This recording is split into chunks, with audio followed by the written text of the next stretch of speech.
We have a full program today.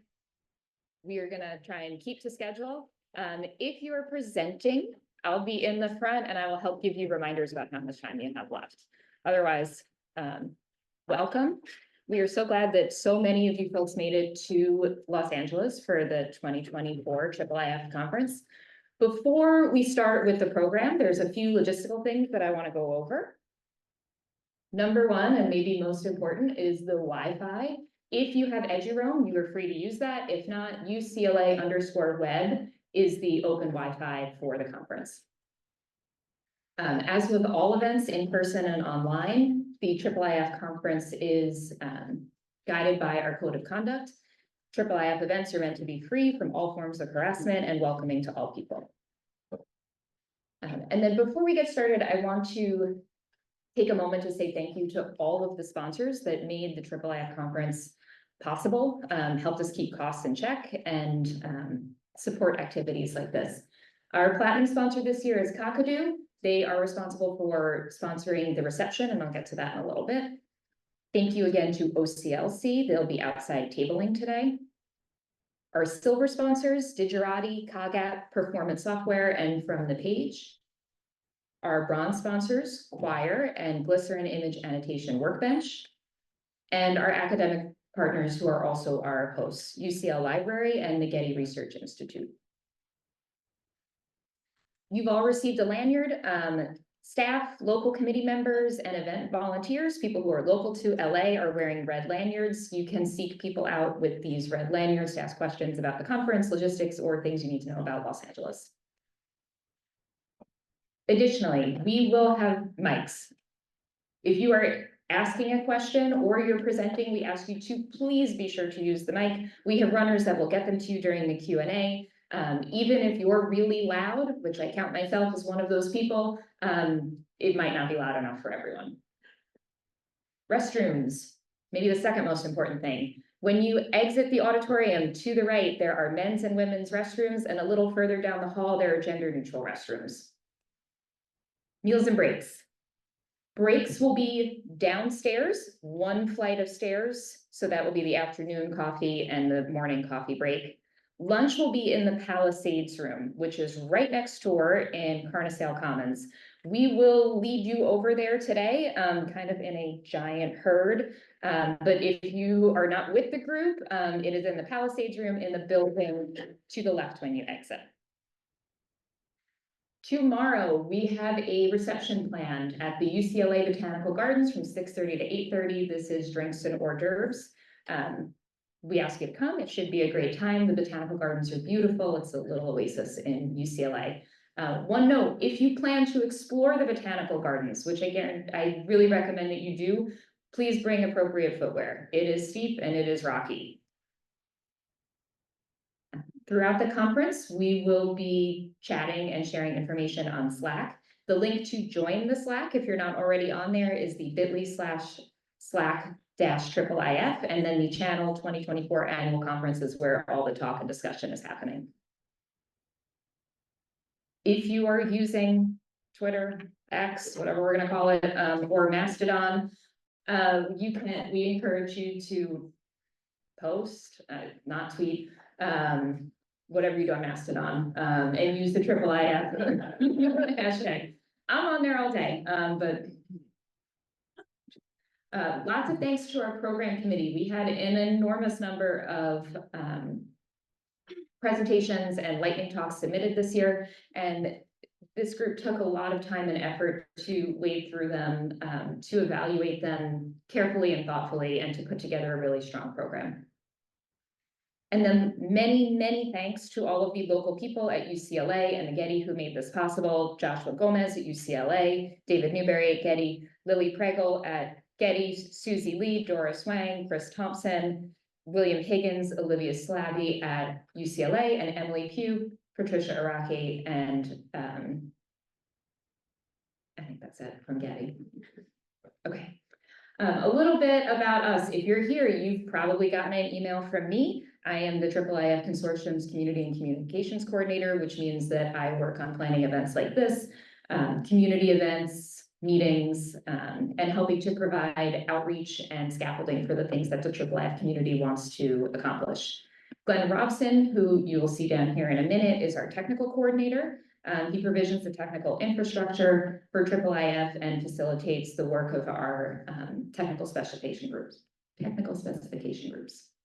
And then coming soon, you've probably seen that we have a new incoming managing director. Martin Kalfatovic will be joining us as the managing director on July 8th. He comes to us with over 20 years of senior management experience from the Biodiversity Heritage Library and the Smithsonian Institution. He was hired after a long and exhaustive international process led by members of the executive committee, the staff, and community representatives. And I'm going to take a moment to let Martin introduce himself.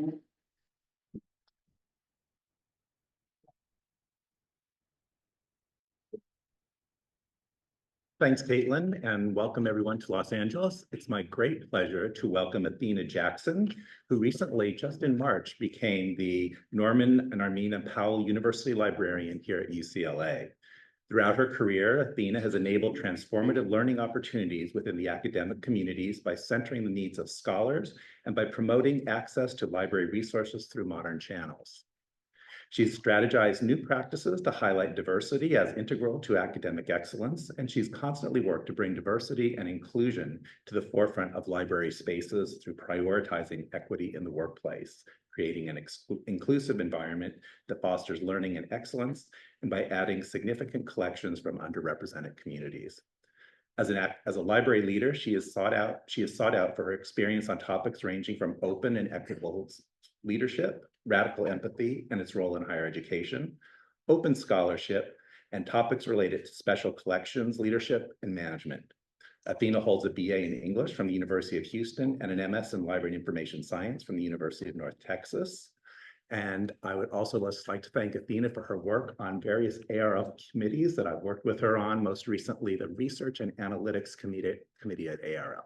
So Athena, welcome.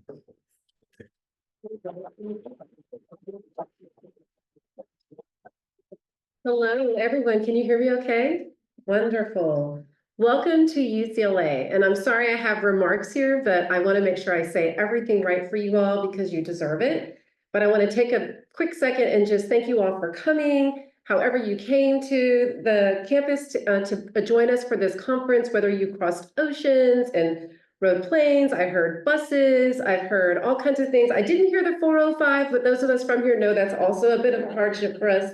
But there's lots of ways that we all come to this campus to generate new knowledge, be an inclusive space for learning, and for us to really think about our role and our global presence in a way that makes us a support agency from all across the world. On behalf of the UCLA Library, I share tremendous gratitude for the opportunity to serve as an academic partner and host for the 2024 IIIF conference. It's inspiring that IIIF has grown to include a consortium of 69 members representing libraries and cultural institutions around the world. And if you will afford me this, I want to brag a little bit about UCLA and IIIF. Our UCLA Library is one of the founding members of the IIIF Consortium, and we started working with IIIF back in 2016 on the Sinai Palimpsest project. Then we rebuilt the UCLA Library Digital Collection with IIIF in 2019. UCLA also participates in maintenance of the IIIF ecosystem tool, Docker image for the Cantaloupe image server. And we are annual funders for the Universal Viewer. Please don't test me on any of those things. I have really smart people that know what they're doing at UCLA Library, I promise. Don Childress, one of my wonderful colleagues, UCLA Library's librarian for digital collections and scholarship, is also a IIIF editor, participating in writing the IIIF specifications. And I think you're here, Don, but I was looking for you. I'm not sure if you want to wave, or maybe Dawn's not quite here yet, but let's make her an abstention. She's done great work. I also am so excited for the new directions happening with Martin I messed up, Martin K. Performance anxiety, I'm sorry, y'all. He and I work together closely, as he mentioned, in ARL. I think we're going to have all kinds of new roads to cross together and with you all, and I look forward to being a strong supporter for this consortium. In closing, I want to thank our organizers, Caitlin Perry, who just spoke to us from IIIF, David Newberry from the Getty, Thank you, Glen and Joshua Gomez from UCLA Library for their work developing such a stellar and engaging collection of programs for this conference in collaboration with an international committee of member representatives. And if you'll do me a favor and let's all take a big deep breath together, ready? A lot is going on in this world, in this country, on this campus, and I'm aware of it. I know you are too. I hope that you will center all of your thoughts in helping us make a better place for everyone, recognizing that there's a lot of pain going on right now. And let's add some positivity, some future thinking, and let's look for those lights at those tunnels that make daunting moments for all of us. I certainly appreciate your coming here. I recognize there's a lot happening on my campus that would make you concerned, but I assure you that we're doing everything we can to create a campus that everyone's proud of, the top public university in the country. Thanks again and welcome. So I want to go on and talk about the IIIF community, and the most important thing about the IIIF community is the people involved. So huge thanks to everybody that's able to attend this. We're all made up of people that travel great distances to attend these conferences, and we really appreciate it. So those people in the room, but also the people that are able to attend the conference, so the 200 attendees from 17 different countries, and also from the 2 travel scholarships they've been able to give out to be able to allow people to travel to the conference. But there's also a wider IIIF community that join us online, are able to join us from across the world to be able to implement IIIF and to be able to encourage implementation of the IIIF standards. A lot of this is done with thanks to the IIIF Consortium. So we've got 70 members now. So there is some news later on in the presentation about this.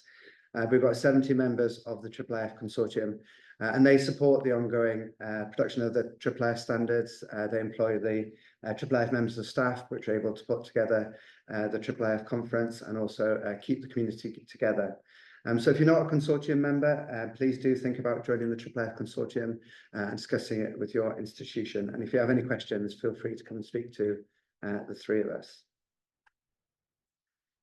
I want to go on to next to talk about the strategic framework. So this is something that the IIIF Executive Committee is working on to try and take forward at the IIIF community. And there are a number of different strands involved. So the 4 key pillars of the strategy is advocacy and leadership, technical development, scholarly community and annotation support, and membership and value. And we've presented these before in various online talks, but I want to give you kind of an update of what's going on, discussions that are happening, and the work that's going on. So if we start first with the advocacy and leadership, so they've been working quite hard with the Internet Archive to encourage their implementation of IIIF. And there's a presentation later, which will talk about the latest developments to do with IIIF. But that's an incredibly large amount of material that's now available as IIIF, and also gives an option for people to be able to upload their content to the Internet Archive and be able to get access to it through IIIF. They're also discussing with national standards, so particularly in Italy and the UK and other places, trying to encourage the adoption at a national level of the IIIF standards and working with funders to increase adoption. They're also encouraging the interoperability of 3D. So there's a lot of 3D developments, which again, we'll hear a lot about during the conference. But the advocacy and leadership group are really interested in interoperability and encouraging that with 3D material. And they'd like to encourage writing and scholarship on IIIF. So to make more content available about how people are using IIIF, encourage people to write blogs, encourage people to write articles, to kind of spread the message and encourage other people that haven't heard about IIIF to become more aware of it. The next pillar, the technical development pillar. So the aim of this one is IIIF will ramp up the number of interoperable systems. And there are various bits of work that we're trying to do to try and encourage this. We ran a survey in 2023 to find out what people are using different software and try and kind of identify different software packages that might need some support, some community support. 2 that were very highly used were Cantaloupe and Mirador. And so particularly for Mirador, we're kind of encouraging and monitoring the situation to make sure the kind of libraries are updated and the development continues. And so we're really pleased to see that new version released recently with the bug fixes. I'll talk more about the Cantaloupe stuff later on in the presentation. We've also got the IIIF Commons group, and this is a kind of a group of developers which are looking at developing shared tools, shared libraries that are being used in multiple viewers.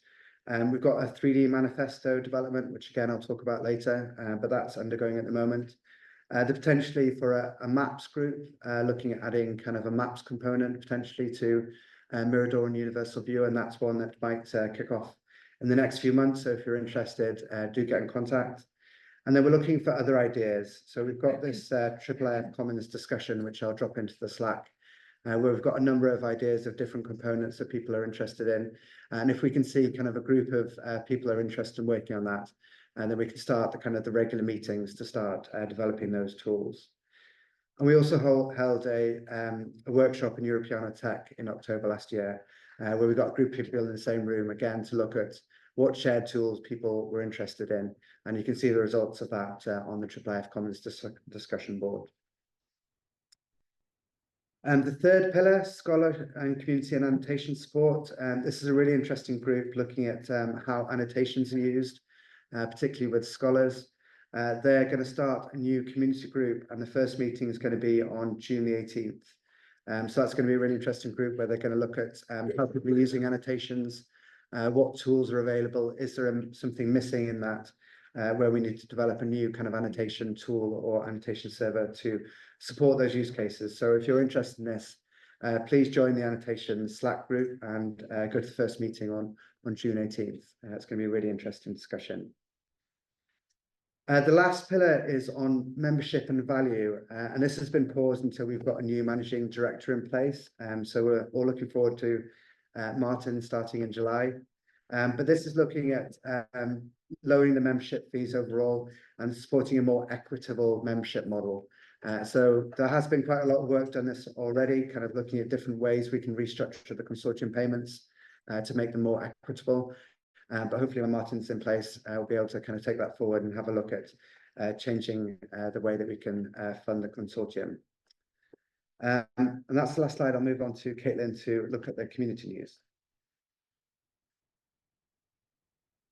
Hi again. Okay, so we're going to do a quick highlight reel of all the things that have gone on in the IIIF community since the last time we met. I'm going to try and be brief since we started a little late.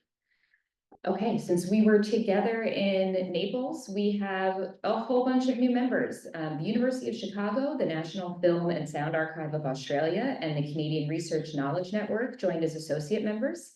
The University of Leeds joined as a full member, and the ink is not even dry, but the French Ministry of Culture has joined as a full member as well. So we are up to 70 members of the consortium.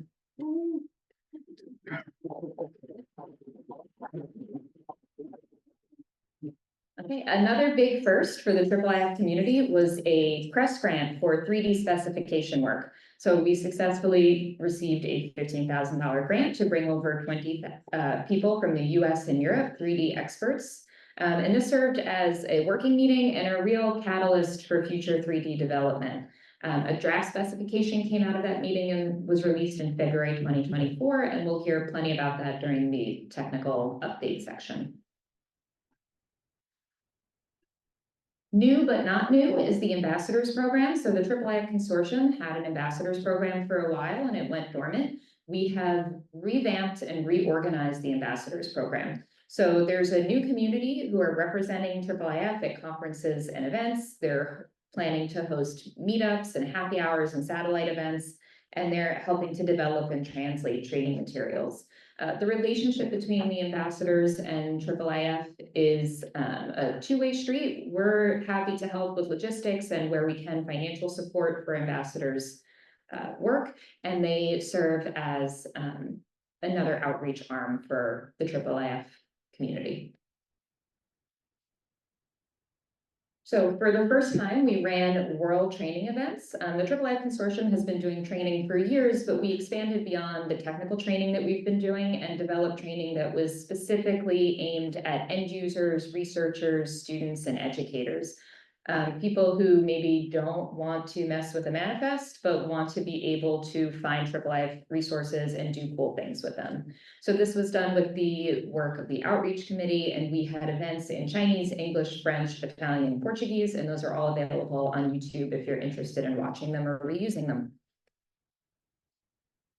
Speaking of world training, we have planned for October our first training in Australia. The Consortium and the National Film and Sound Archive are planning IIIF events in conjunction with the AI for Lamb conference in Canberra. This will have a showcase, so very similar to the showcase that we'll have at the Getty, but aimed at an Australian audience and with Australian implementers. And we'll have workshops, a hands-on IIIF workshop that Glen will be doing, and a glycerin annotation workbench.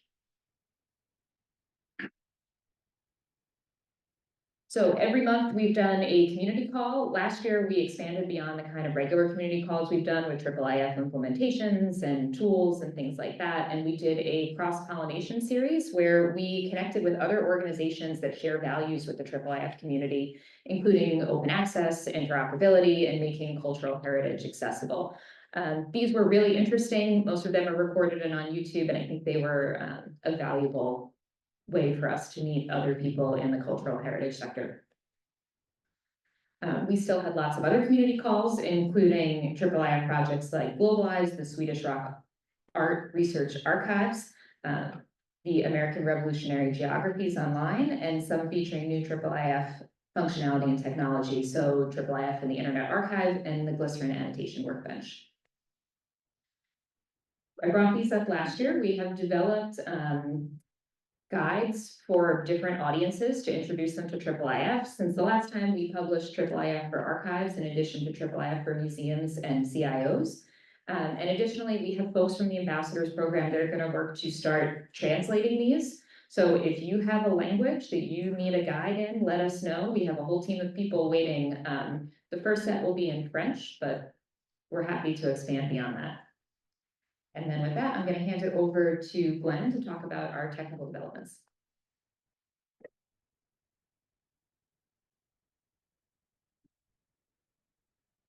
Thank you. So I promised I'd come back to this. So the first one is going to look more detail at the IIIF Commons, particularly the manifesto 3D work. So the 3D group, which you're going to hear after this presentation, have done enormous work in adding 3D to the IIIF specifications. And it's really, really exciting. But one of the most exciting things about the work is to see all of the viewers prototyping, adding 3D. So this has been quite different to kind of the development of AV, where it took a long time for the viewers to be able to view the IIIF AV content. The 3D has been going at the same time as specification, which is really, really exciting. And part of that, to help that, we've got a group of people which are looking at working with a library called Manifesto. And Manifesto is a JavaScript library which helps working with IIIF content, both images and audio video. And what they're doing is they're adding a 3D support to that shared library, which should make kind of future viewer developer a lot easier once that supports 3D. So the aim of the work is to release Manifesto 3D support in time for IIIF version 4, which we're hoping to be released by the next conference in 2025. But with recognition that everything's subject to change at the moment. So 3D specifications, there is draft out, but things are completely open to change. And so the code has to kind of support that. If you're interested in joining, the next meeting's at Wednesday, the 19th. At those particular times, I realise now, being on the East Coast, on the West Coast, that everything is very early, which is strange compared to being in the UK, where everything's very late.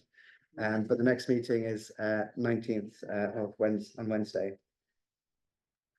The next one to talk about is Cantaloupe. So I mentioned that we did this survey to find out who was using which image server. And we found out that Cantaloupe was the most popular image server that was being used in the community. But we noticed that there weren't that many changes happening to the code. So it was about a year where we were seeing that changes weren't being made and bug fixes weren't being applied. And so we reached out to the University of Illinois to see if we could offer our support. And so I've been working with them to create an updated release that we released in January, which was kind of updating the libraries to make sure that all the security fixes were fixed. And that was released in January, version 5.06. But with further discussions with them, it became clear that their main developer who developed Cantaloupe has unfortunately left the University of Illinois. And so they're really looking from support from the community to be able to apply fixes, do new developments to Cantaloupe. And so we've had a couple of meetings of volunteers, and we're calling out for other volunteers. So if you're using Cantaloupe and you have Java developers, then we'd really appreciate your assistance in helping work on Cantaloupe. So the main kind of immediate steps is now we've got this updated version with all of the libraries updated, and we need to update that to the kind of development branch. We're looking at integrating the outstanding pull requests. So there are a lot of kind of code fixes that have been submitted to Cantaloupe and hadn't been applied. So we're working through those and trying to integrate those. And we're also looking at people that have potentially forked Cantaloupe and have got different versions because they haven't been able to have their fixes applied. And we're going to try and reintegrate those into the main branch of Cantaloupe and basically turn it into a more active project. So if you are interested, if you have developers available, please let them know. We're meeting every couple of weeks. We've got a good community starting, but we could always do with more help. The next meeting is also on Wednesday 19th, a bit earlier, so it's 8 o'clock Pacific time, 4 o'clock UK and 11 o'clock EDT. But please do send them along. Another community effort is the cookbooks, and this has been going on for a long time, many years now, and we're up to 58 recipes, and this has been a fantastic community effort. The reason for the cookbooks is they give examples for people to follow. So if you're kind of implementing IIIF and there's a particular feature that you want to implement, if you want to see kind of how that works in practice, then you can go to the cookbooks and you can see an example and also a description about how to implement it. It also gives test fixtures to developers. So if you're developing a viewer and you want to implement a functionality, you can kind of see an example manifest to see how it should work. And also an extra kind of feature is we've got this matrix which links different recipes to the different viewers. So the users can see if a particular feature is implemented in a viewer. There's nothing more frustrating as a kind of somebody that's first starting in IIIF. You spend all the time implementing something and it looks perfect, and then you find out it's not implemented in a viewer. So this kind of matrix is really, really important.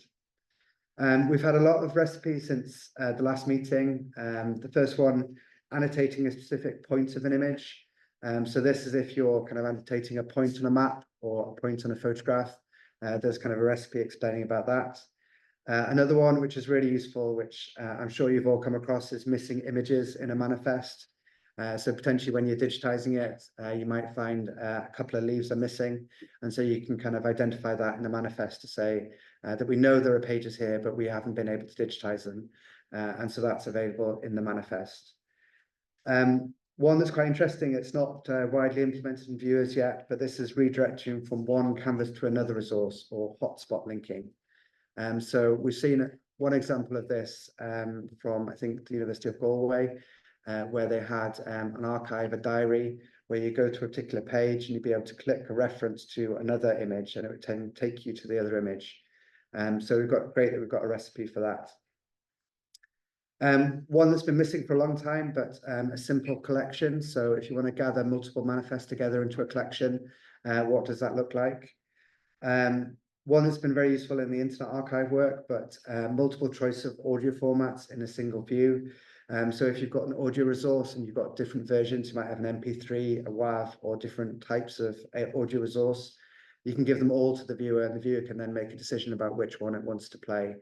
So we've got an example of that one. And then the first content state recipe, which has been a really interesting discussion. So we found out a few issues with the content state standard when we were doing that recipe, and that's kind of another advantage of these recipes. But this is sharing a link to open a manifest in a specific viewer. So if you've got a link that you want to share with a colleague, say, look at this manifest in Mirador, then there's a way to kind of construct a URL using something called IIIF content state, which means you can share that between people. But the cookbook group is really active, so we meet every week, and we're always looking for more authors. If you're looking at writing a cookbook recipe, please join one of the calls. They're usually on Fridays, and start writing recipes. And then we've got a process where we go through approval and then publication on the website. Please do have a look at those. I mentioned the matrix. So this is kind of a list of viewers. And this has been, I think, one of the most useful parts of the recipe. So you can look through this list to see the strengths and weaknesses of different viewers, what recipes they support. We have some viewers which are AV specific. We've got some viewers which are multi-purpose, both image and AV.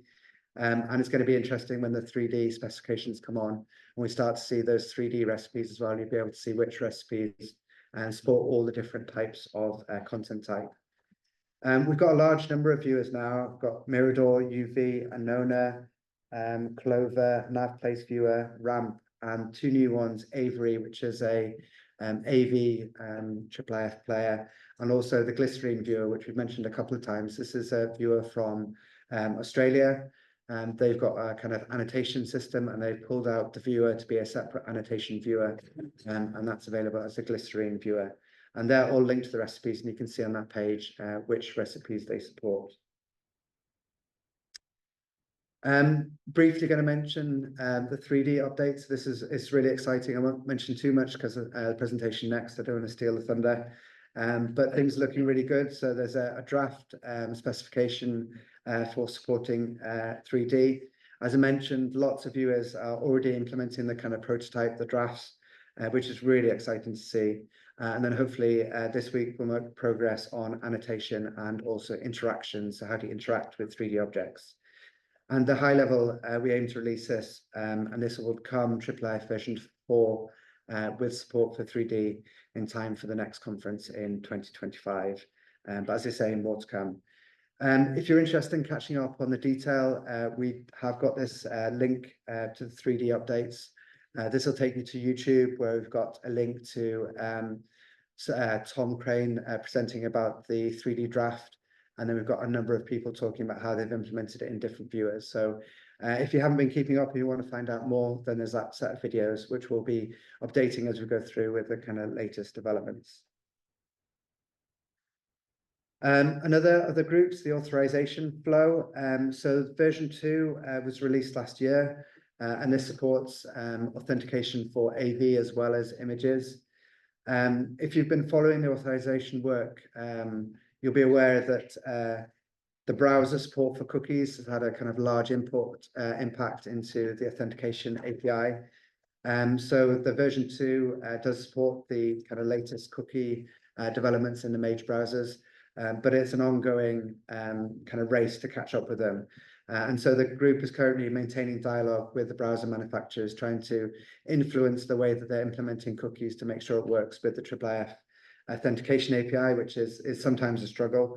But we're also looking at how we can authenticate different things. So particularly like manifests and annotations, things which aren't images and audiovisual.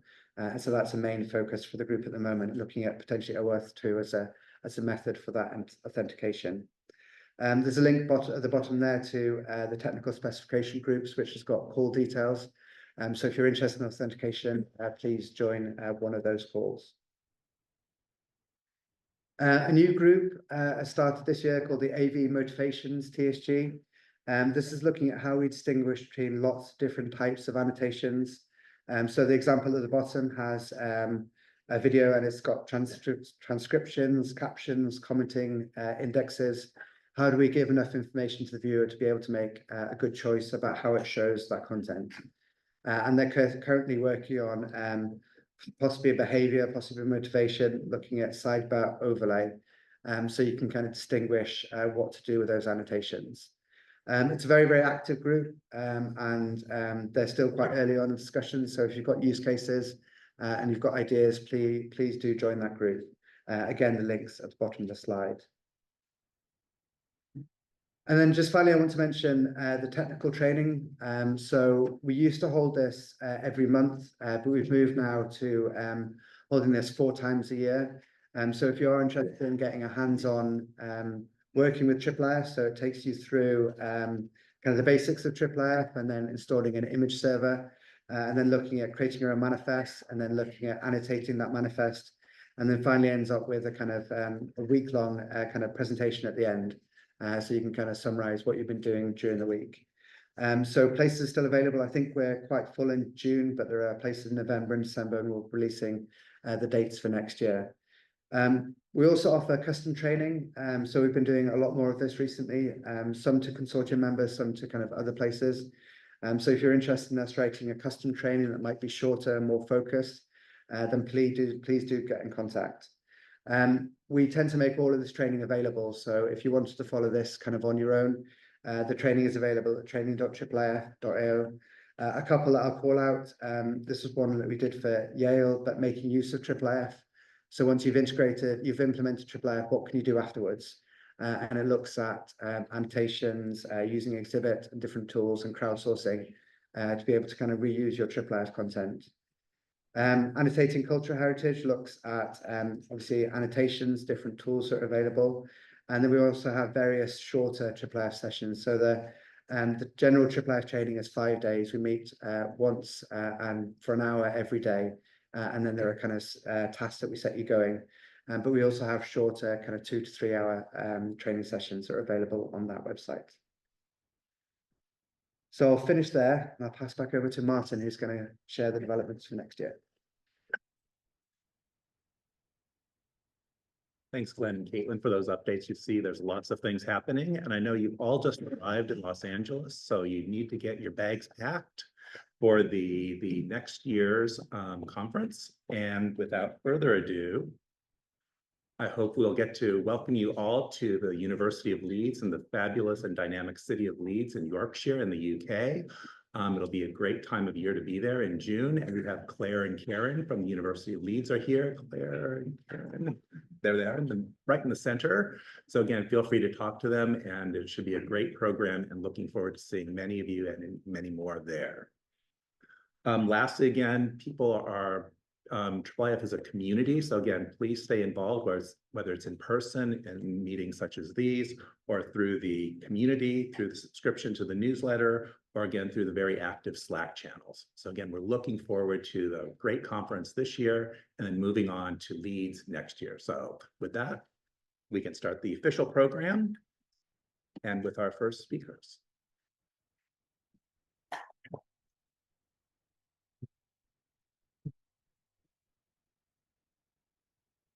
Hello, everybody. I'm not the first speaker, but I am here to introduce Julie Winchester and Ron Haynes for their presentation, IIIF 3D, Expanded Dimensions and Collaborative Scenes for Prezi 4.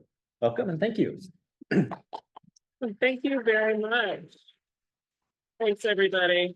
Yeah, so I'm Julie Winchester. As of January, I suppose I'm one of the newest IIIF editor. For the last few years, I have also been a co-chair for the 3D technical specification group. And I'm here along with, Ronald, who is also a co-chair of the TSG group. And we're going to tell you about some of the stuff we have been working on. We'll try and get through it all. If we don't, we have a Birds of a Feather session for 3D on Thursday. So come to that. And I'll turn it over to Ronald, and then I'll pop back up later. Thanks very much, Julie. And hello, everyone. Good to see faces familiar and faces new. So hope you're enjoying it if it's your first time. And if you're a regular, also hope you're enjoying it. So I'm going to breeze through some of this. The slides will be made available afterward. We'll get a PDF. And there are other opportunities. If you haven't seen this before, it's on the main site to see kind of a rough overview of technically how the things work behind the scenes, how IIIF works. Well, we rely heavily on open web technologies. And in the 3D space, we're adding to that a bit, and particularly some libraries that help give us the 3D capabilities in open web environments. 3D being useful, we have a number of examples. And as we'll say a little bit about, we have two groups, the community group and the technical specification group. And not surprisingly, the tech spec came out of the community group, which still meets. And that's an easy way, if you're not familiar with 3D, to immerse yourself in more ways than one. Immersive tech needs you to immerse yourself in it. Everything from crowdsourcing Pictish puzzles of ancient stone pieces that a community group, a community project that was came up in our community group, to a sort of experiment of what it would look like to put 2D, 3D, and audio and video material together, the infinite canvas, to a group in Canada that will take existing 2D content and put it in a VR environment for you. And that's a free tool as well. And then some experiments of what it would take to have objects from 3 different repositories in different formats and put them together, which is what's needed for putting together scenes as they're known. So spoiler alert, we've talked about Canvas for years. And that's not going to go away, but we're going to start talking more about scenes and creating a scene in a good way. It will enable us to assemble pieces of the puzzle together in a kind of digital diorama, shall we call it. We rely on standardized machine readable descriptions, content structure, multiple viewer implementation. Much of this was already introduced and hopefully familiar to you. And why do it in 3D? Or why do 3D and IIIF? It already exists in IIIF-ish sort of ways, and in more ways than one. It's not exactly the spec yet, which is what we're working on and why, and what it could offer: broadly supported, mutually intelligible, and the ability to share the complex data across our viewer environments.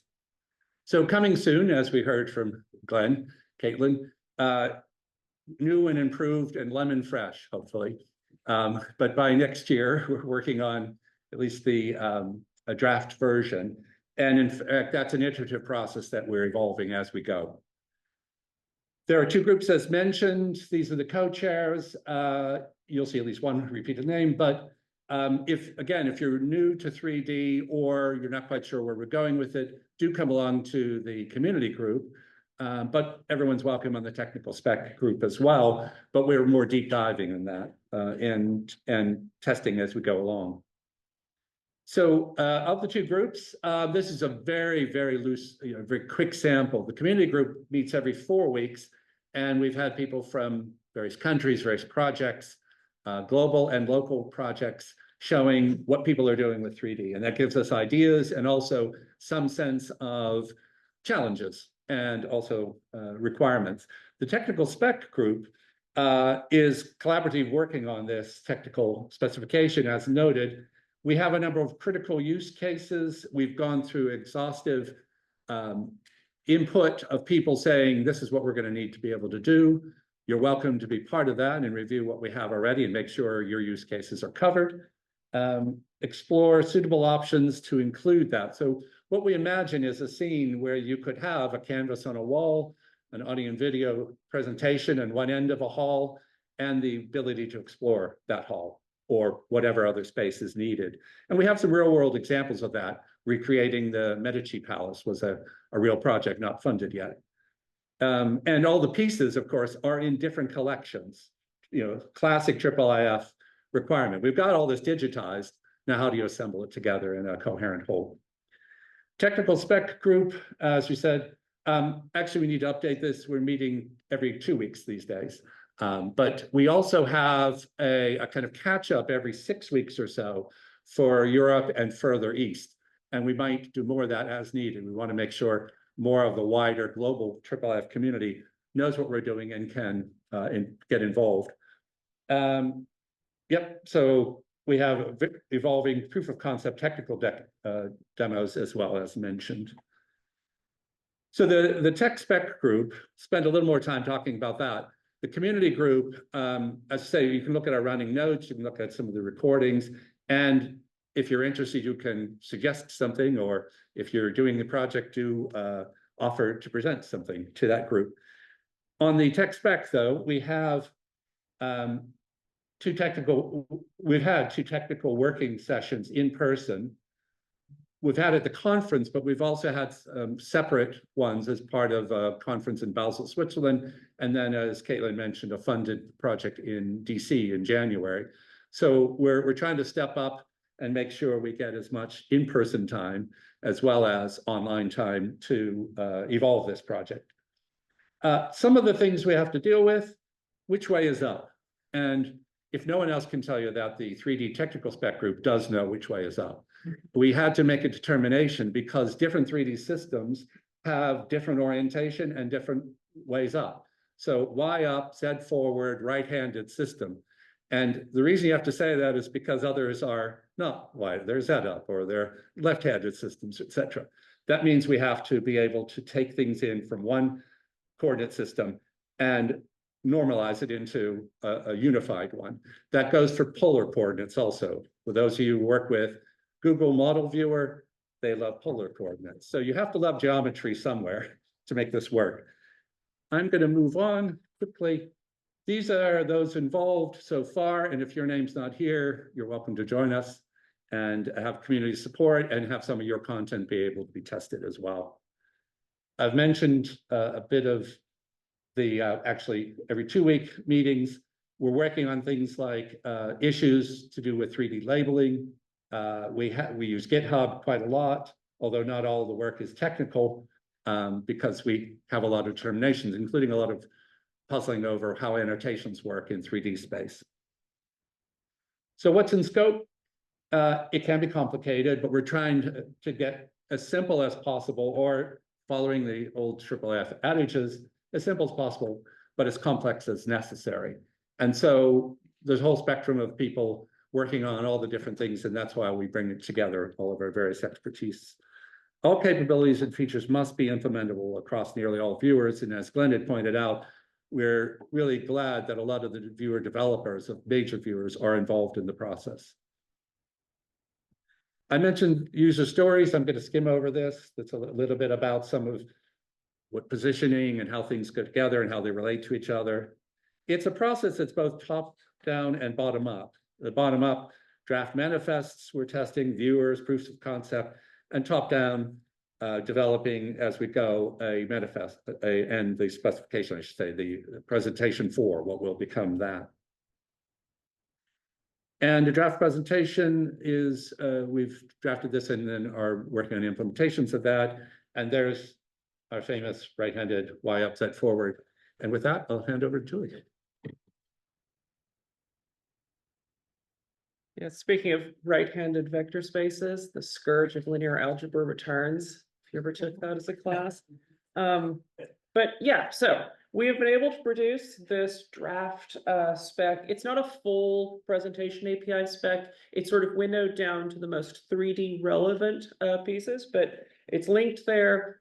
Go read it, go comment on it in GitHub issues. But I'm going to dive into this a little bit. I'm going to show a sort of a small horizontal slice of the things that could be added to the presentation API to support 3D. And I will do so with the help of this astronaut 3D model that was originally produced by Google Poly. It's become sort of like a little bit of a mascot for the group, just because it's a very small, very relatively charismatic, low poly model. So we tend to use it a lot.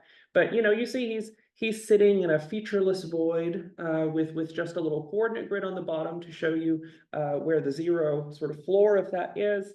And he has a camera looking at him, and he is being lit by a light. So I'm going to keep making reference to those things. Yeah, so the components of 3D Prezi include, of course, our standard 2D canvas, but also a 3D scene, and a collection of new painting annotations for models, cameras, lights, and for putting canvases and scenes in that scene. We'll talk about it more in a second. Okay, so the 3D scene, yeah, it's a virtual container for 3D for digital objects. That is also the definition for a 2D canvas, but scenes are distinct in some important ways. Whereas a canvas is bounded with a certain number of pixels high and certain number of pixels wide, a scene is a boundless, infinite 3D space that has stuff put inside it. Also, where the center of a canvas is top left, the origin, I'll say origin more than center, the origin of a scene is right in the middle. It's at 0, 0, 0, and everything extends off to the side. As has been said, it is positive y-axis up, z-axis forward. That means to the viewer. I'm pointing to me, not to you, which hence a right-handed space. And the coordinate units are arbitrary. They don't necessarily correspond. It's not that the coordinate units in this space are necessarily a meter. They're arbitrary. Okay, painting annotations for models. You can paint models into this scene. And I will say for all of this stuff, because it's a question we get a lot, we are totally file format agnostic. That's left up to viewer implementation. But models can be targeted, can be painted into a scene at a specific point with something called a point selector as part of the annotation target. By default, any model you throw in there gets put at the scene origin. But you can also transform them. You can transform models prior to painting them in there. So if you want to translate them, if you want to move them around, if you want to rotate them, if you want to scale them, all of that is possible. And the models can be visible or hidden. and they can have time and duration specified. So you could have an astronaut show up for the first 10 seconds and then disappear. And that's actually that last point. That's true for pretty much all of the painting annotations that I will show you. The cameras, the lights, etc. And I'm going to go a bit faster now. We can talk more in birds of a feather session. We support lights. We support 4 different kinds of lights, probably the 4 most common kinds of lights that you see in 3D. Some of them can be placed in the scene. Some of them have a directionality, like a flashlight. You have to point it in a certain direction, so you can specify that directionality. Cameras, we support perspective camera, that's your standard camera, but sometimes you don't always want perspective. Sometimes you want things that are closer to appear just as close to you as things that are far away.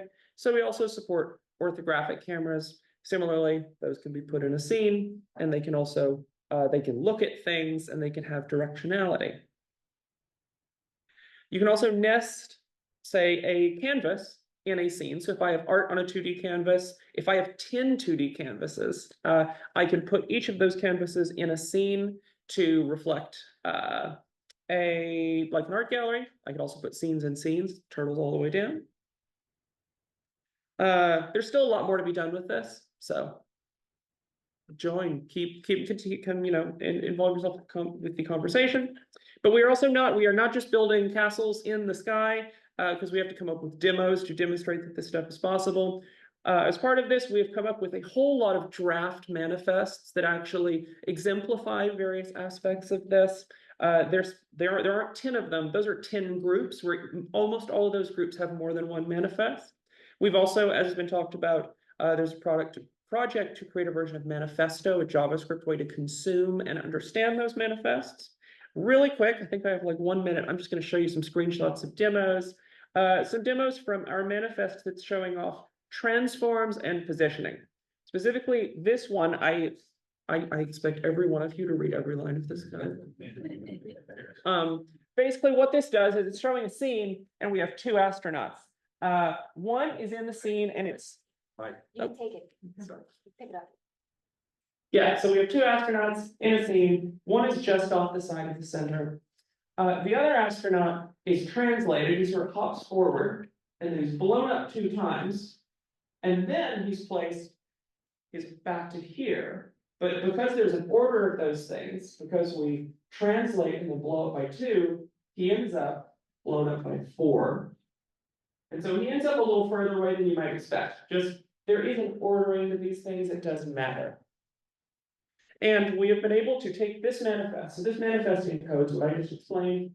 And we actually have 4 or 5 different viewers you can see it in. So 3JS, which you'll see these demos produce a lot of very like Twin Peaksy sort of surreal kind of things, just empty space with 2 astronauts.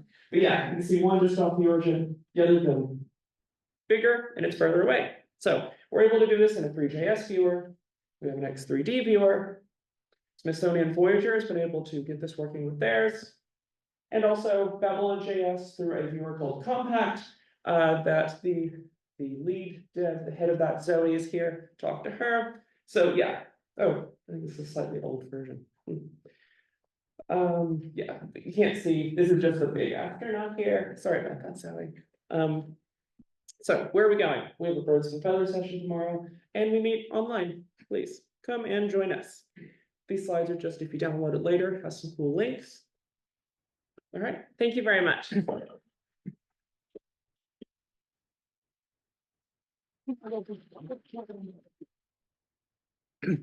Thank you all. We'll do Q&A after all 3 talks in this session. We have 15 minutes for that. So thank you very much, Julie and Ron. Next, I'd like to introduce Dananji Withana, who's going to be talking about reintroducing RAMP, a IIIF media component library. Thank you very much for coming out. I'm looking forward to your presentation.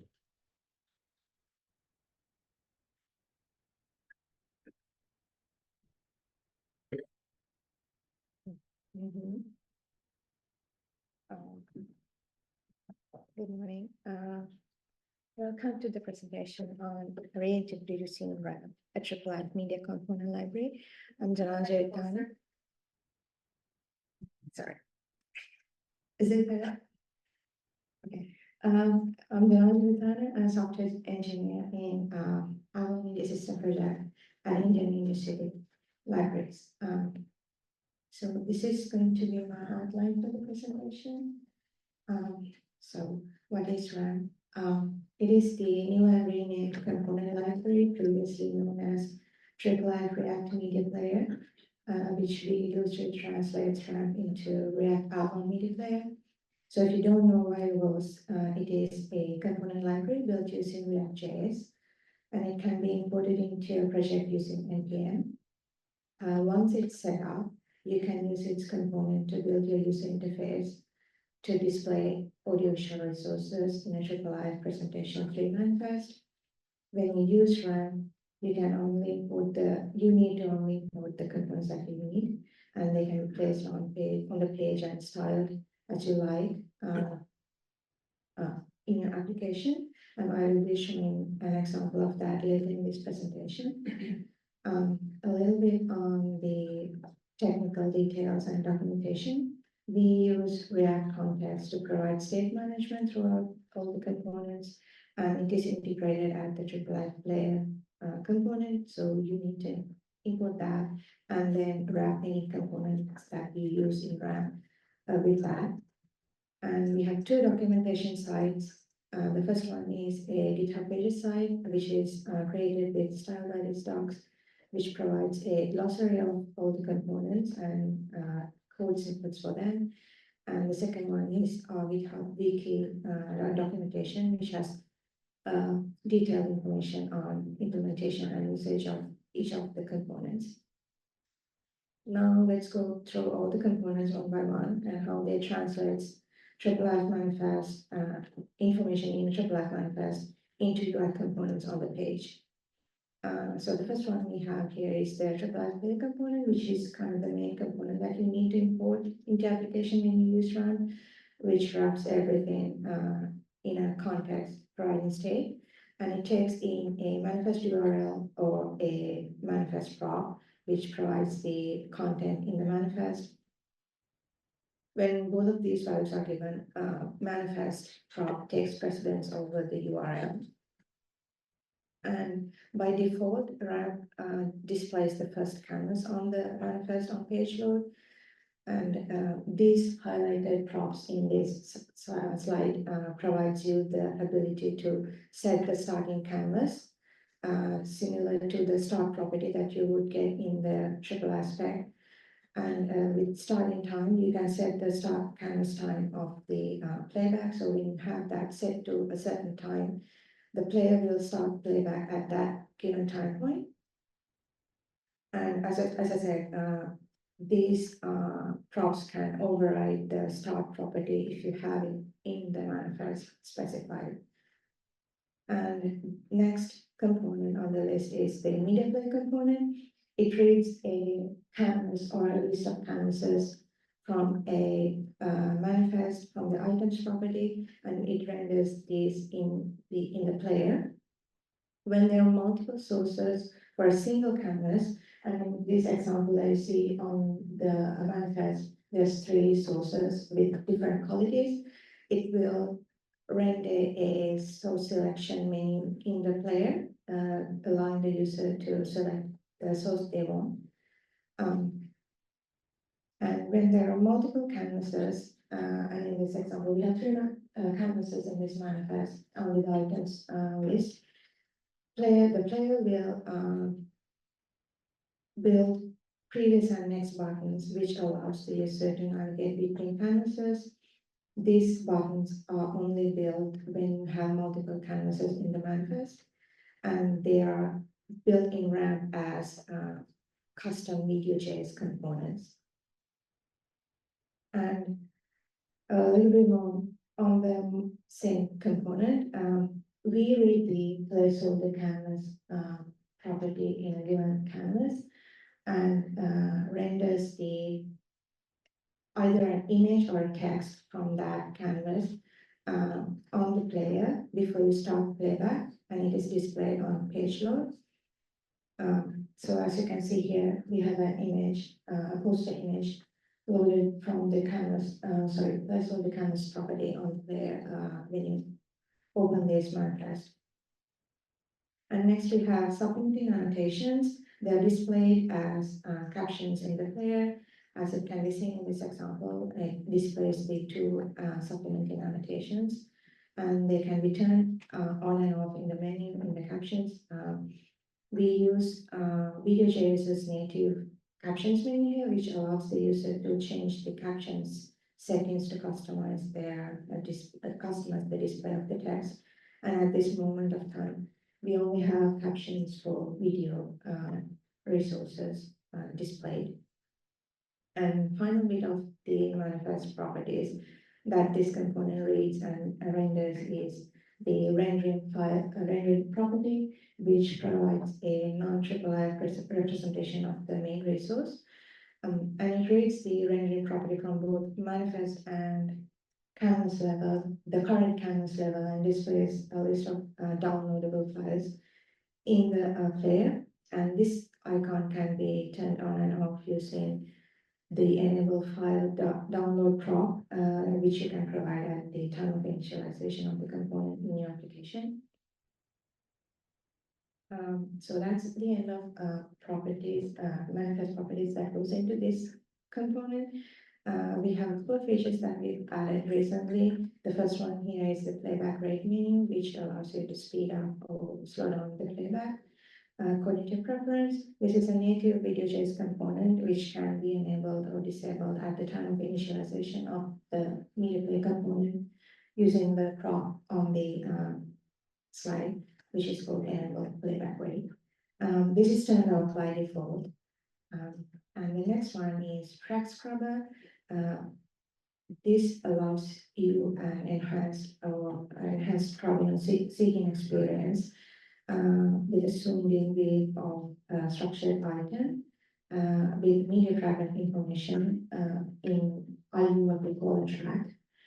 So that little highlight on the main progress bar can be zoomed in on the progress bar that gets populated below the player when you use this. This is only enabled when you have structured items with media fragments that displays on the player. And this is also implemented as a custom Media.js component in RAM. And the last feature on this is a picture-in-picture icon, which is enabled with props. And it is turned off by default because most browsers nowadays have this enabled.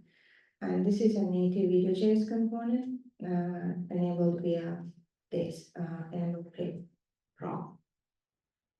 And the next component on the list is structured navigation component, which displays the structures property within the manifest.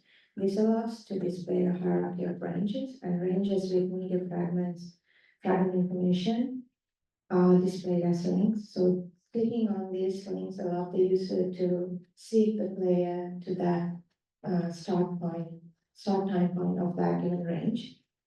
When there are multiple canvases in the manifest and ranges are linked to different canvases, the user can use this component to switch back between canvases in the player by clicking on those linked structured items. And the next one on the list is the transcript component, which also reads the supplementing annotations given in the canvas. It can display content of a given web VTT, a docx file, or a plain text or an SRT file. And for web VTT and SRT, the content is synced with playback, and user can turn on and off the auto scrolling of that content with the media in the UI. And we recently added a search feature into the transcript component, which is very new, which was developed and contributed back upstream this spring by Third Wave. And now we are in the process of integrating content search on top of this, and this is going to be included in our next release of RAM. And in the next component, RAM reads the behavior property from the manifest and displays it as a toggle in the UI. And we call it auto advanced toggle. As for the spec, the default behavior is to not do auto advance. And the next one is markers display component, which reads a list of highlighting annotations from a real canvas and displays it in a tabular format in the component, and also adds markers in the progress bar so you can see the time points in the player.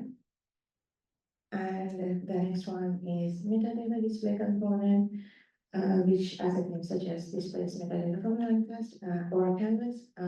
So if the metadata includes HTML, it displays only the accepted tags that is in the spec to avoid any HTML or script injection attacks. And it can be seen in this example that there's a title in the metadata, but it's not in the display. We have a prop that disables displaying the title, because sometimes you have the title in a different part of the page. So this allows to customize the display of the metadata. And this component has a lot of props, which enables you to customize the display and mix and match these props to show what you want in the component. And the last on the list is the supplement compliance component, which reads rendering property similar to the file downloads menu in the player. The difference here is that you can list all the manifest and canvas files at the same time and see everything on the component, and they are arranged into different sections. So in this example, we have two files that's in the rendering property, that's on the rendering property in the manifest level, and one file that's in the canvas level, and they are arranged with canvas level and into different sections.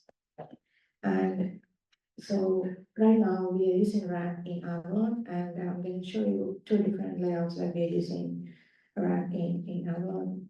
The first one, so there's two images. The first image is the media identity page, and the second one is the playlist show page. For a bit of context on playlist manifest, we use a manifest with a series of canvases to represent a playlist, where each canvas is a playlist item, and each canvas has metadata and other relevant information associated with the item. And both these pages are built using some Rails templates that's highlighted in this image with that's in Avalon, and some RAM components. And the highlights two sections here are structured navigation component, which looks different, but it's the same component because we have two different views for those. And on playlist, you can have a list of playlist items, and on items page, it's because we have multiple canvases, it separates into sections and show that as you would in the media item page. And the second one here is the metadata display component. On the items view page, we use the default props, which shows you the manifest metadata. And on the playlist page, we have enabled the display only canvas metadata prop, which displays the metadata relevant to that playlist item. And here we have on the item view page, transcript and files tab showing the supplemental files component and transcript component. And on the playlist page, we have the markers component that's placed on a collapsible sort of UI. So as you can see, they can be different layouts, different styling, but it's all the same components underneath.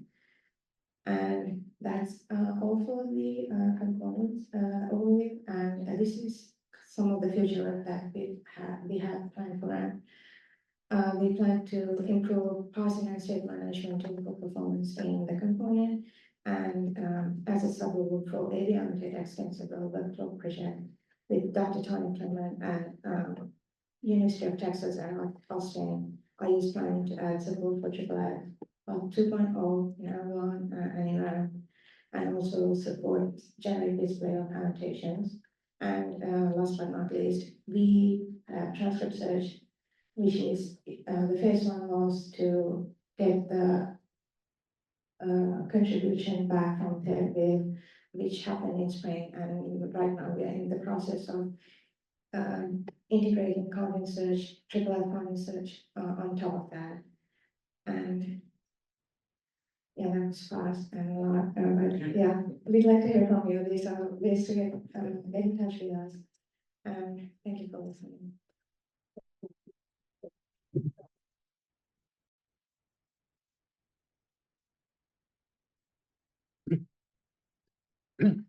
Thank you very much for that presentation. Now I'd like to introduce Bert Spaan, Jules Schoonman, Manuel Claes-Buard, and Martin Myers, who are going to be talking about unlocking the richness of digitized map series with IIIF and Allmaps. Welcome.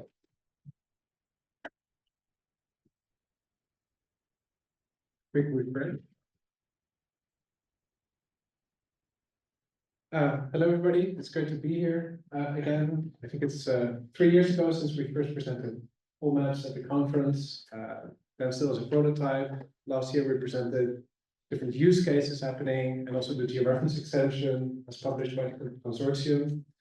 And today we would like to talk about a specific type of map resource, a map series. And halfway through, Bert will take over and will show you some of the latest features. So what do we mean by a map series? We mean a resource that is composed of different sheets, different map sheets on the left, and on each of them a fragment of the map is displayed, and you could compose them into a single mosaic and make one giant map out of that. Here's an example from the Library of Congress, a pocket road atlas. And these resources can be hard to navigate because you never really know which sheet you need to get, and there can be a lot in a single manifest. In this case, the resource itself contains a sheet index or a key map, and it helps you to navigate. Then you need like 2 windows open to do this in a IIIF situation. What could you do with this? Well, you could maybe lay out all of the sheets on a single IIIF canvas in the order of the sheet index. Then they are aligned, maybe you can even crop them, but you will have some issues with the regular sheet sizes, and they're not yet georeferenced. Option 2 is to georeference them individually with Allmaps and then open them collectively in Allmaps Viewer. This will give you the mosaic, but since each sheet is georeferenced individually, there might be some overlaps or some gaps between the sheets. So we thought, can we do this? Can we automate part of this process, especially for larger and more homogeneous map series? Collaborated with the geomatics master of Delft University of Technology, and took as a use case the topographical map series of the Netherlands from the National Archives. But they are displayed in their interface, and they've done a tremendous job of digitization, but it's really hard to navigate. They display it in a tree view with the numbering of the sheet and a label of the sheet, and it's really hard to navigate if you're just looking for a certain place that is not in the metadata. You can only open one sheet at a time. So in this case, we also have a sheet index, which is more regular, as you can see. All the sheets are rectangles. And if we look at a single sheet, it actually has interesting information in the corners. As you can see, the geographical coordinates are displayed, so the coordinates on the globe, but also the projected coordinates of the flat map projection are there. And even if those are not displayed on the map, some of this information might be available from other historical sources.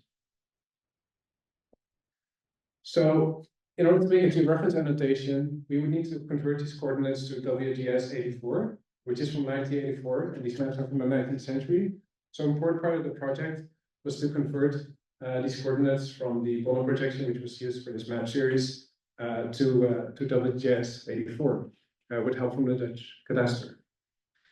And the output is then the GeoJSON of the 4 corner coordinates of all of these sheets. And that's needed to make a georeference annotation, which can then be used to open the sheet in Allmaps. And actually, once you have done this, you can do it for a lot of sheets that use the same projection. In this case, literally like thousands of maps, also across different institutions, that we can reuse this pipeline for. So the next step was to recognize the corner in the image. And we did this with a computer vision algorithm. We looked for, in this case, because it's very regular layout, we looked for little offsets between a thick line and a thinner line with a fixed offset. Those are the little pairs points you see. Then we extrapolated the frame of the map from that, and from there the corner coordinates, and this was successful for layouts like this. But also maps that are irregular. Sometimes maps they don't stick to their own layout. But even then, we find more offsets, but statistically we were able to successfully determine the corners. And these are some of the results. On the left, you see about 60 maps, so 60 individual, let's say IIIF resources, but then loaded together collectively in Allmaps viewer. And on the right, even hundreds of maps simultaneously, and they're all cropped and they are stitched together thanks to the thin plate spline transformation algorithm. So there, you don't see these gaps anymore. So we thought, can we do this for other map series as well? And I'll go Josh pointed us to this comment by Glen, which is a link to a GeoJSON, and it has pointers to IIIF images. This is a map series of Stanford University libraries of North Korea. So we thought, let's give it a try. And we ran it through the same corner recognition algorithm, and we were able to reference all of them. 308 sheets, and you can just navigate them instantly, and you can still go to the original image. You see that there's a little island breaking through the border. These are the students that worked on it, and I'm going to hand over to Bert for some other features. Thank you. Can I move this thing out of the way a little bit? No. Am I getting it worse? It's fine. Hi. Can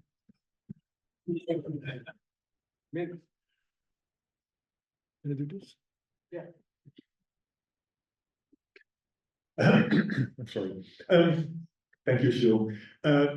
Yeah, so the core functionality of the Allmaps project really is converting pixel coordinates of the IIIF image to geospatial coordinates. So once you've dereferenced an image and the result is a dereference annotation, which holds all the data that is needed to transform those pixels to geospatial coordinates, you can do all sorts of things. One of the things, of course, is warping or transforming the map and overlaying on a geographical map, which is what she just showed you. But there's many more other things you can do. So we are publishing JavaScript modules and NPM that you can use to do this transformation. So you can take any dereference map and then start converting the pixels from your IIIF image to geospatial coordinates. This is an example of the map of Boston. And I think you can see my cursor. So left is the IIIF image. I can zoom in. And as you can see and probably know, Boston has changed quite a bit over time. So you can see that there's lots of land where there used to be water. So this is one thing that you can do. You can start comparing the past to what the world currently looks like. But there's many other things you can do.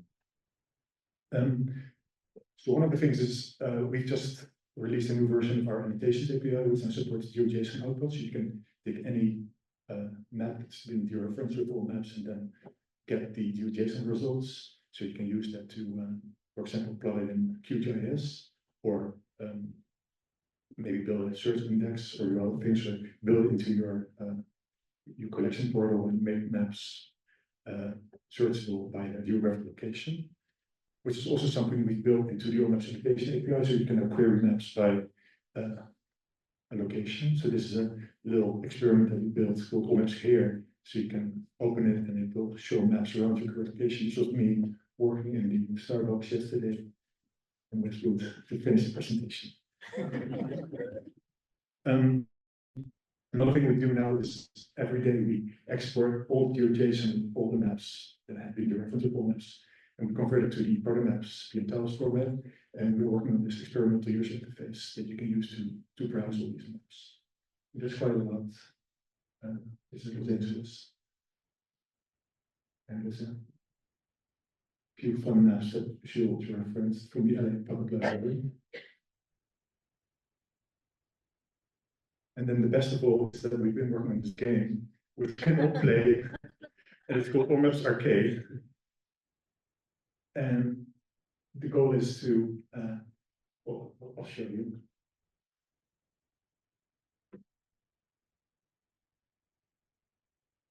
So you see a map from some map collection that supports the world, and then you have to guess where this is. And I've had all maps myself, so I know all the maps now.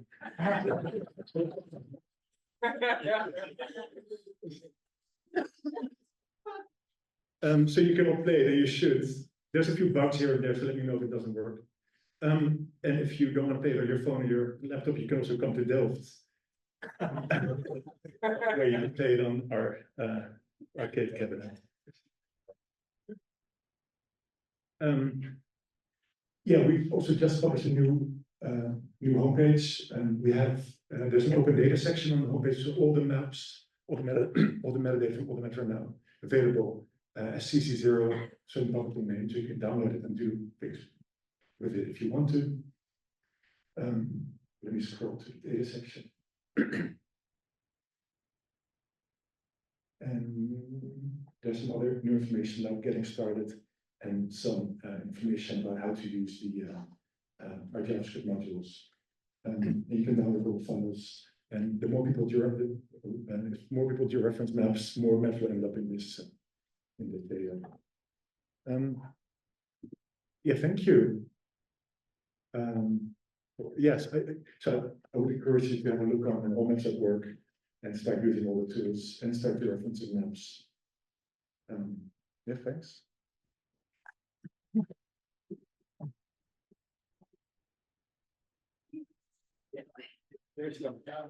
Okay, we're gonna jump right back into it. We have a whole block of lightning talks. The way that we're gonna do this is we're gonna run through 1, 2, 3, 4, 5, 6 lightning talks, and we will keep all of the presenters down here, and we'll do a live Q&A at the end. After that, we'll move into lunch. Okay, so first up is retooling for education, IIIF from an educator's perspective. We have Ben Johnson and Chien-Ling Zeleny presenting.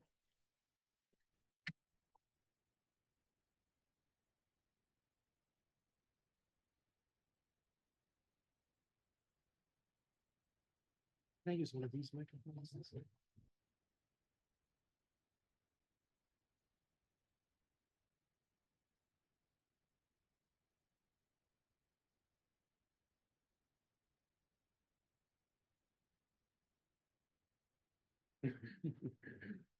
Hi everyone. My name is Chien-Ling Zeleny. I'm a historian of medicine and teaching courses on the history of medicine at Department of History and Institute for Society and Genetics here at UCLA. But I'm also quite active using IIIF in instructions and curricular design for student learning in my courses, and collaborating with my colleagues here at UCLA and also elsewhere as Ben here from Princeton University. Yeah, my name is Ben Johnson. I'm an educational technologist in the McGraw Center for Teaching and Learning at Princeton University. Chien-Ling and I are two members of a fairly recently created community group called the Community Group for Education. And we feel very strongly that educators and the students who are educated by educators stand to be potentially a really massive audience for IIIF. So in the next few minutes, very few minutes, we'd like to show some examples of how educators use IIIF in the classroom and give you some ideas of how we think IIIF might better be used in the classroom.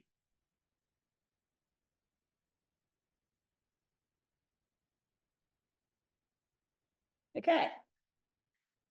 So from an educator's perspective, learning and using IIIF in the instruction and curricular design for me has been a very important transition of my teaching. I'm compare this transition that is comparable to be significant of the type of anatomy lesson. Yeah, beginning in the Renaissance Europe as one of the courses that I've been teaching over the years. So just give you a little bit context. In the Western medical tradition from the Greeks, it has always been thought that knowledge of human anatomy acquired by dissection, cutting up the dead body, is essential for the physician to figure out the pathology of a disease. However, prior to the 16th century in general, you will see here, anatomy was an affair which requires 3 men. The man on top, you see reading a book as the professor worked with his brain, and one cutting up the body, as there you see the person in green, as the surgeon worked with his hand, and one pointed out the parts which were being mentioned. And the people who are learning about this anatomy were not really actively involved at all. But in the Renaissance period, a very important anatomist among many revolutionized the way in which to learn human anatomy. His name was Andrea Vesalius.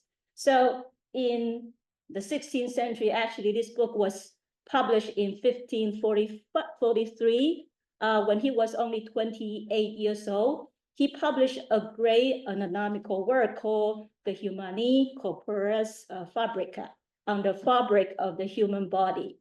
In it, there were 300 wood blocks, all of which are done to the highest standards of anatomical work based on his dissection. So on this title page of the book that you see here, which you will see Vesalius was totally in charge of the dissection in the center of the image with respect to the emulating, recovering the anatomizing of the ancients, but with human bodies. So to recognize further Vesalius' real contribution was his act of incision into the human body within an educational setting to inspire the practice of autopsy, in its Latin meaning to inspire the practice of seeing what is what, seen by oneself. So he overturned the prevailing modes of learning as seeking truth from the book. He initially doing these studies of anatomy to reposition the origin of the knowledge in a human perceiving individuals. Anyone really who has the access to do the anatomical work and to look at things for themselves and by themselves. Vesalius' departure represented a very different mode of inspection to do with one's own hands, use one's own senses, and in other words, learning by doing and seeing by oneself. And all we know, IIIF makes this possible for anyone who wants to inspect anything, an image, for instance, seeing for oneself better and manipulate the image with one's hand. There are existing and potentially many anyone's in education, as Ben just mentioned, it's a very big populations who are potentially can use these modes of learning and teaching. Instructors who do the teaching and students who are learning, and many educational professionals in between these two. If I were this person, I want to make sure that those surgeons have done more than just read the textbook. Medical education does a very good job of hands-on, experiential, practical learning, but a lot of disciplines in higher education, not so much. So this is a metaphor, but it's a very good one.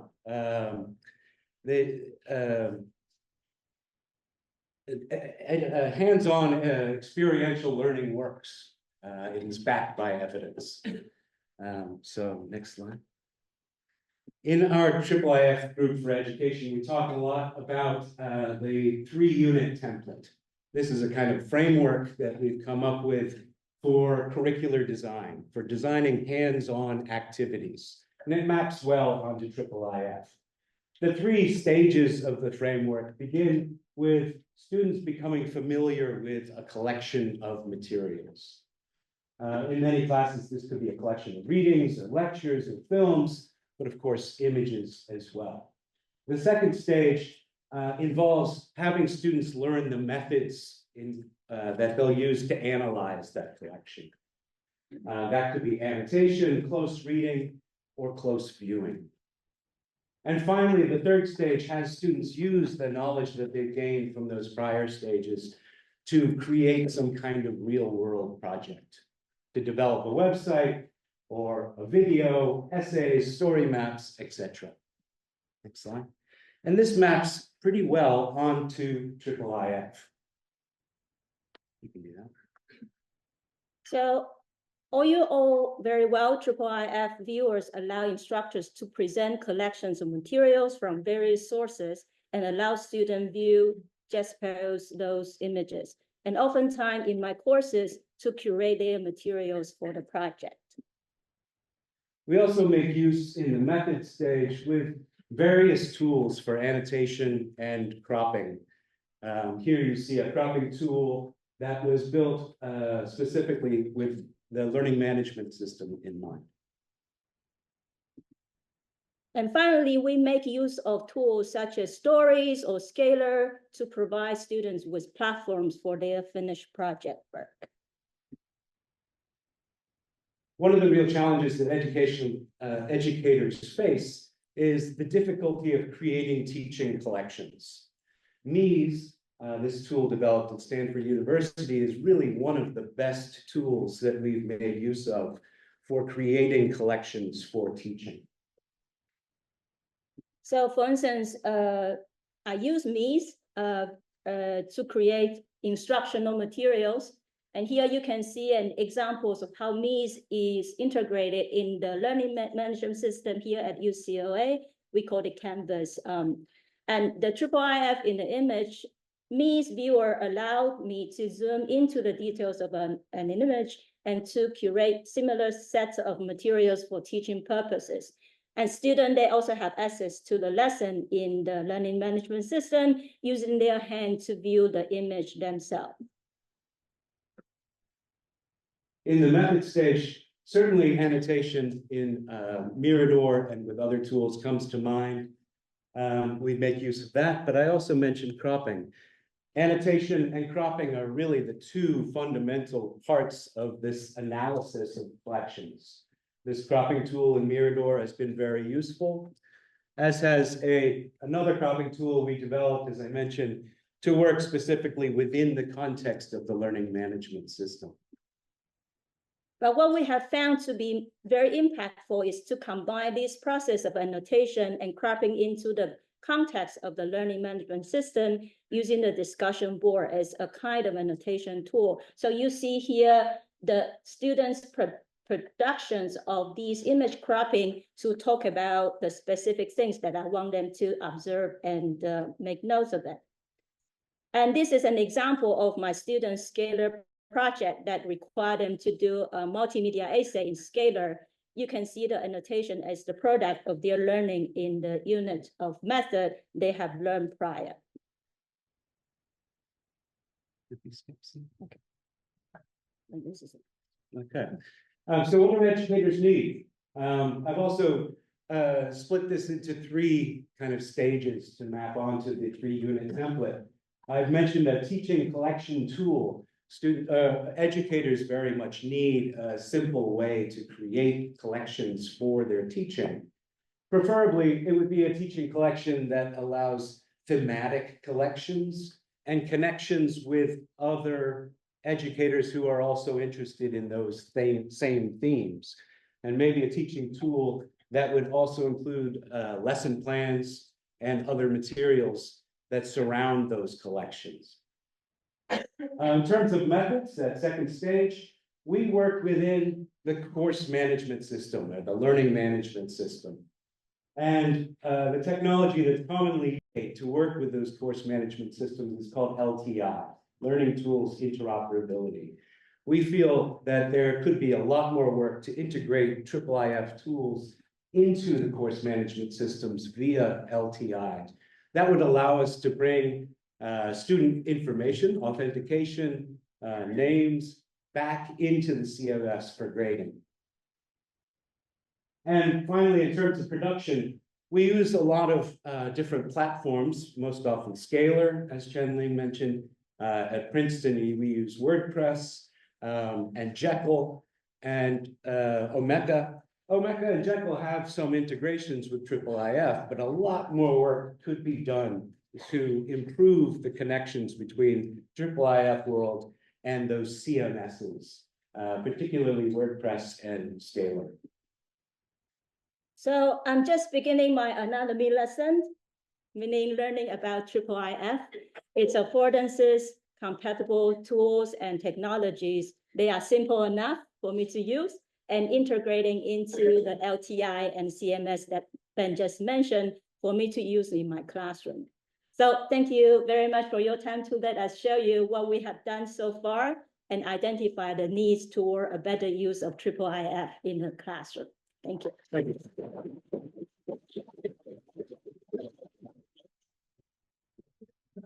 Okay, thank you. Next up, we have John Moore presenting What If We OCR Everything?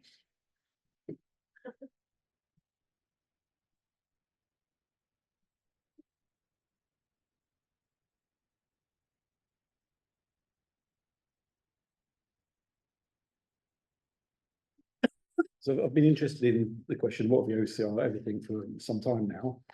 And I've started to look at some of the issues around scaling the architecture, but also doing that responsibly. So understanding what that means in terms of carbon footprint, or how environmental sustainable. Double tolerant.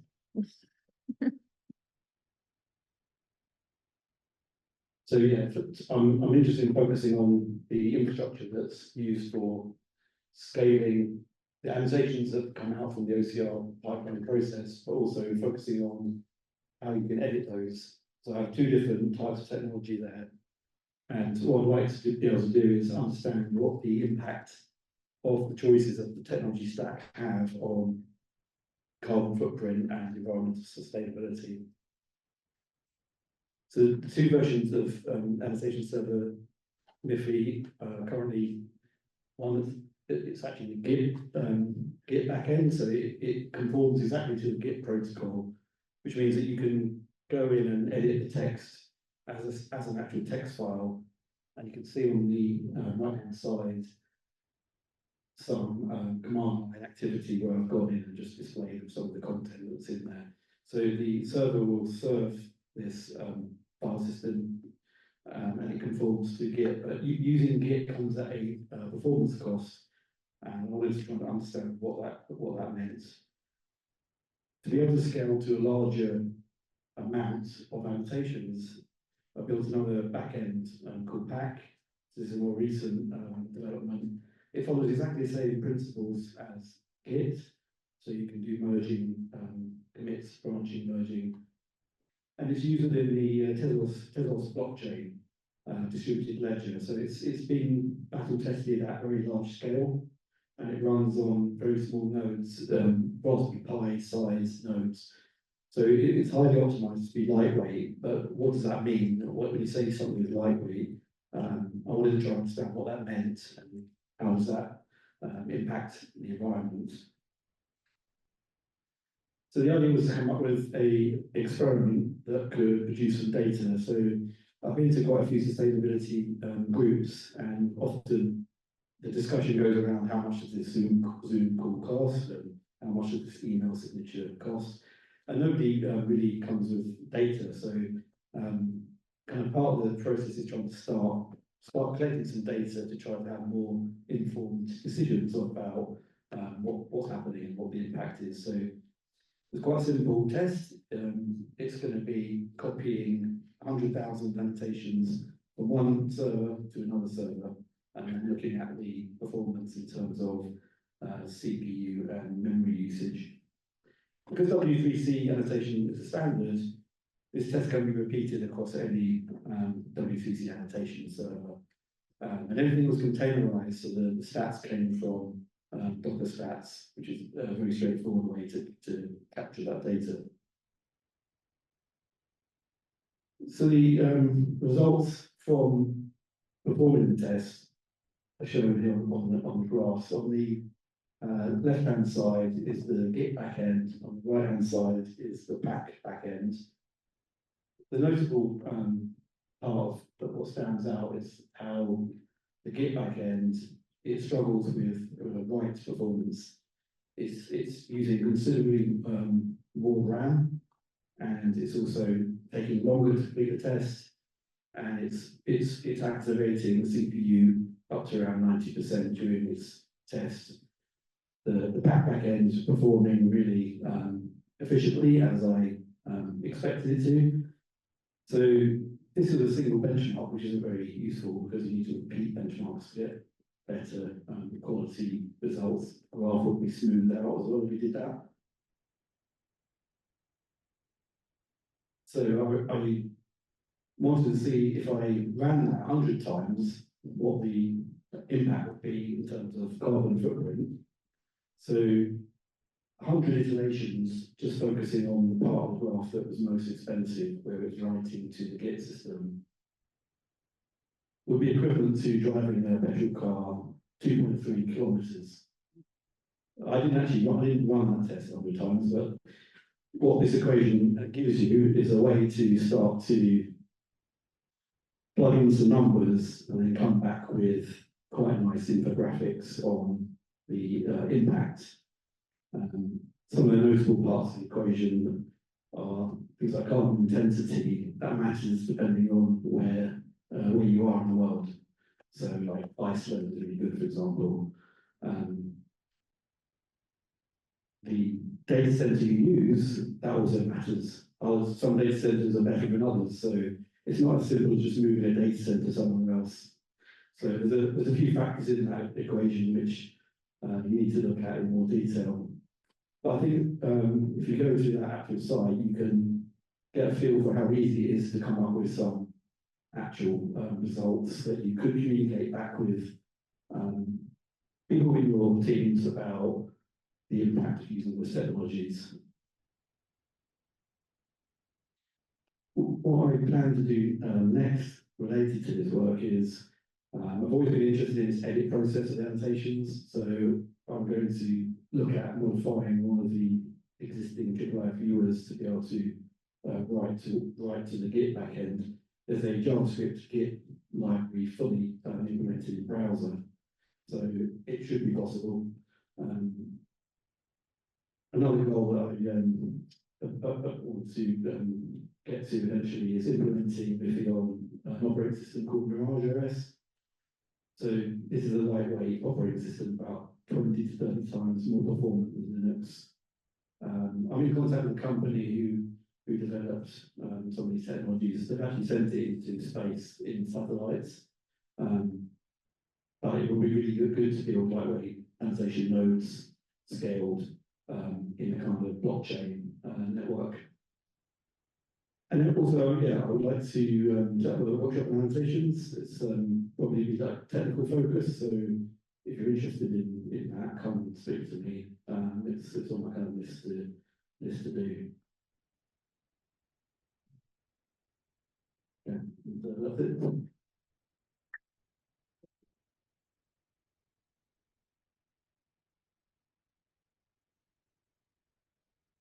Thanks, John.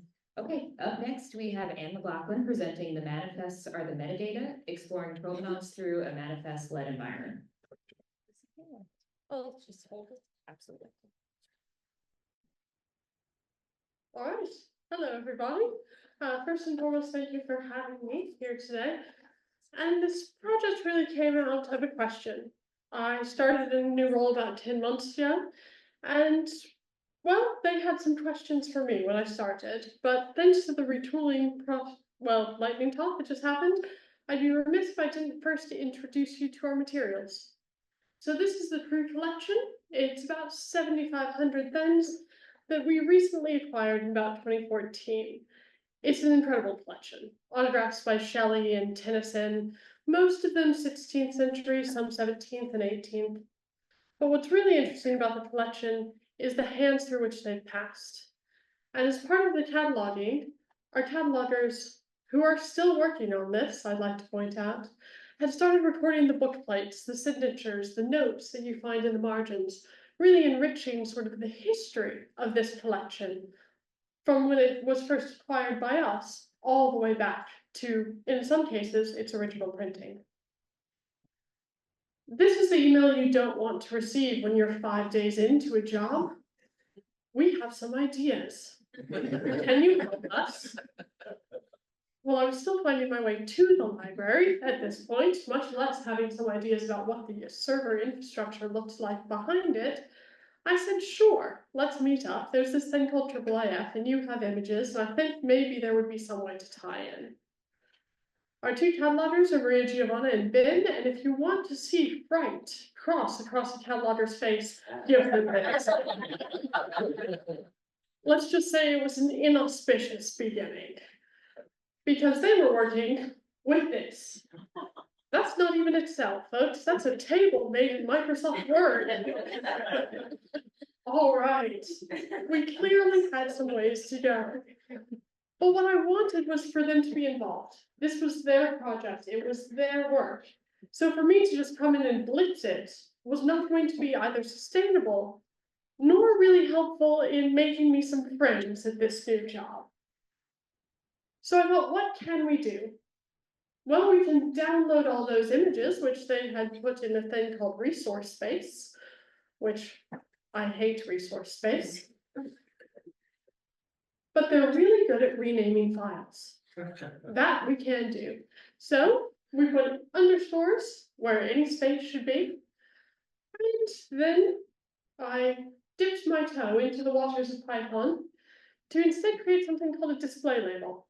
What I wanted it to say in order to make basically a table of contents.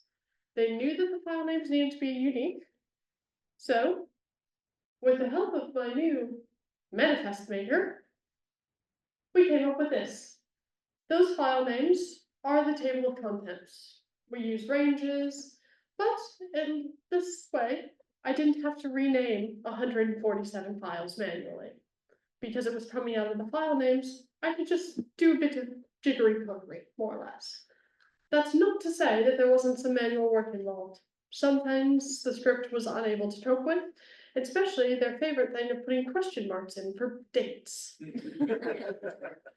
So that's all well and good. That's great. We now have something that has a table of contents. By manipulating the ranges at the bottom, I can reorder it in terms of when we identify something that was previously unidentified.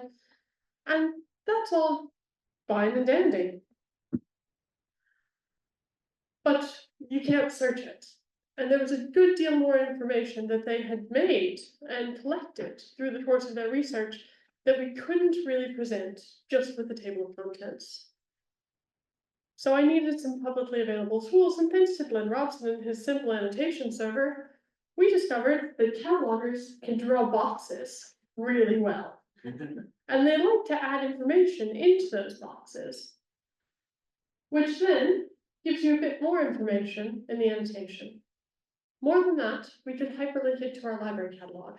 So if you click on that link, you'll come to either a search, where you can find that book plate, or to the individual record, depending on how often that book plate occurs in the collection. And that's all well and good, but wouldn't it be nice to search it too? Well, Glen helped us out with that too. You'll notice it's coming from the local host. Well, we're still working on it. But the brilliance of this is there's no database.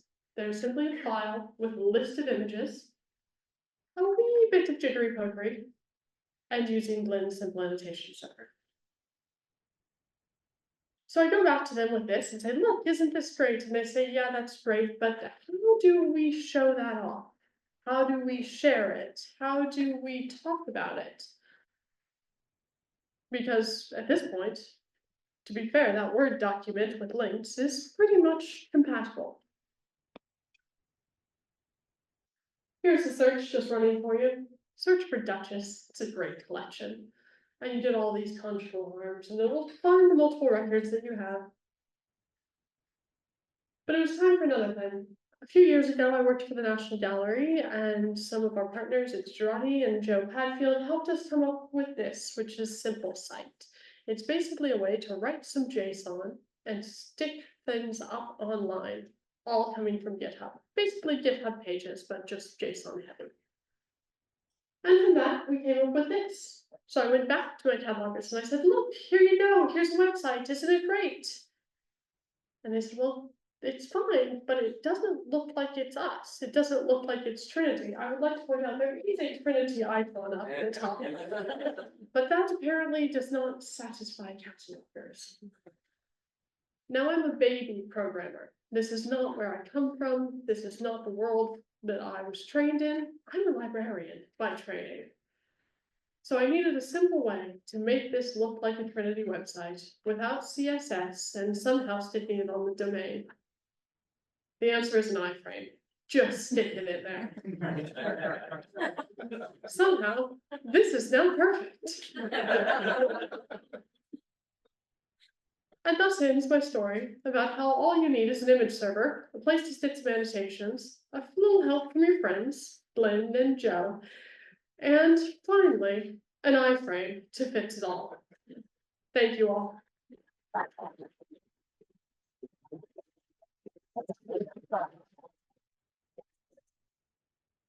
Okay, thank you, Anne. Next up, we have Zoe Schubert presenting 3D manifest with Kompakkt and Babylon.js. I can take it. Thank you.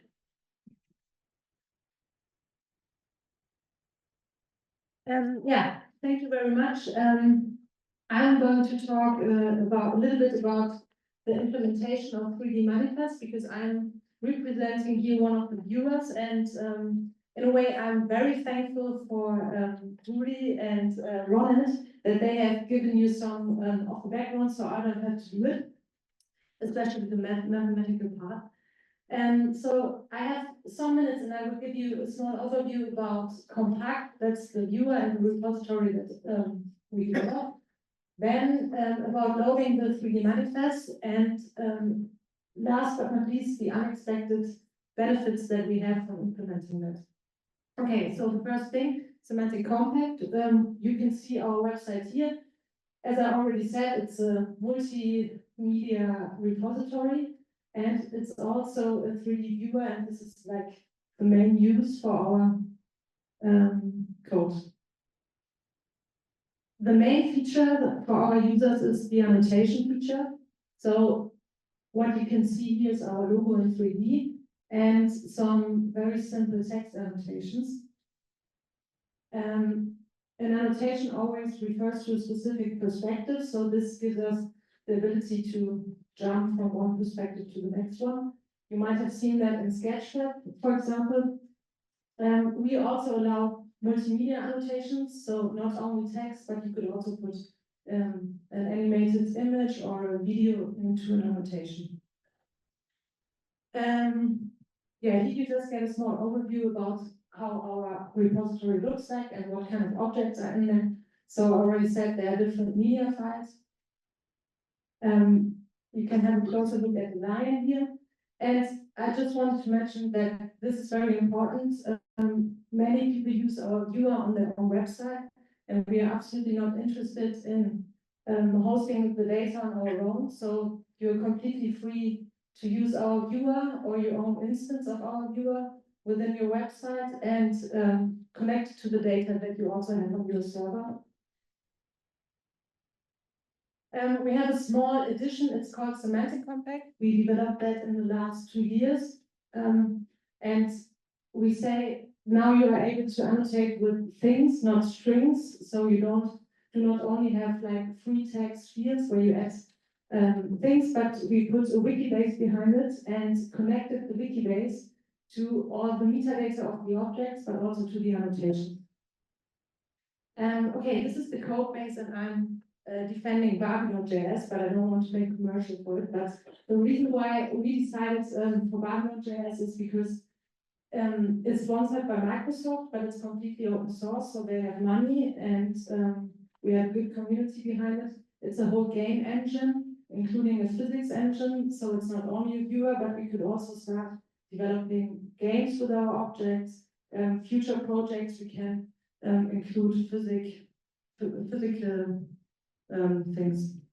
Okay, so now loading 3D manifests. It was an adventure. First thing that Julie already mentioned, basic model in the scene. We thought this is super simple, and it worked out. Here's the astronaut again. This is something that we needed to do before, so that was possible. Background color, luckily that also worked because we already have this functionality that users can choose their background color. Yeah, so we thought simple. We are like, we will implement the 3D manifest, it's super easy. Then we started with this thing, transforming in space. And you saw Julie standing here with her fingers showing in different directions. Yeah, so we looked into our space in Babylon.js and we found out, okay, Babylon.js is inherently and deeply left-handed with Y up. And we have an alternative, but we do not really use it. Okay, we looked into our viewer and thought about our space. There you can see the axis, and you can also see the local axis of the object here. And this is a very important thing. So our objects and our viewer are placed on the ground, and don't ask me why. I developed that in the night. It was, I think, 3 in the morning or something, and I just thought, yeah, it makes sense because it's standing on the floor. Maybe people just want to put it there. I don't know. So I did that. Here you see it just from a different perspective. So this is how we place the objects within our viewer. And this is how we felt with this idea. Because we thought like, okay, can we explain that to people? But we made it finally. And so here you can see that we solved also this transformation process. And this brings me to the next and last slides, unexpected benefits. So lessons and questions, like we deeply start to understand our own code, especially the things we just decided without being able to explain why. And very important is in this context that our viewer and repository was just able to show one object in one scene and without reference. So it doesn't matter if the camera is upside down or the model is placed by the end of the room because there is no room. And it's just out there in space and you don't have a reference. So it doesn't even matter if it's like my size wouldn't matter. I would be just in space alone. The second thing, we need to rethink the decisions that we have made maybe in the middle of the night. And we found out that we made many decisions for no reason. The third thing, we started to ask our users what kind of features the IIIF 3D manifests include, do they want to have? What are their use cases? And what should we support? So for example, do they want to have 2 models in the scene? Because if we have to implement that or we want to implement that, and it's important, but so it helped us that many ideas came up where we thought, okay, this makes sense because the use case comes from IIIF and they have discussed it and they have thought about it, so maybe we need that. And the best thing is that we have the technical specification group experts, and they have thought about all these things and they have answers to, coming back to the second point, what we have done for no reasons, they have reasons for the things that they have done, so that helped us a lot. So this is the past of Kompakkt.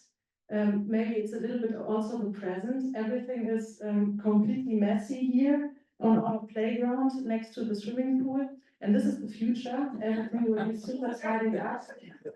Clean and everything will have a reason, of course. Yes, and I think that's what I wanted to show you. We are very happy about any collaboration, even if you're a dog person. We would like that. And if you're interested in 3D, please don't hesitate to contact us or the others from the group and come to the Birds of the Feather session because I will deeply explain not only the space thing, but also other problems we ran into. And I think it's funny for you and good for us if we solve it and find people who can help us. Thank you.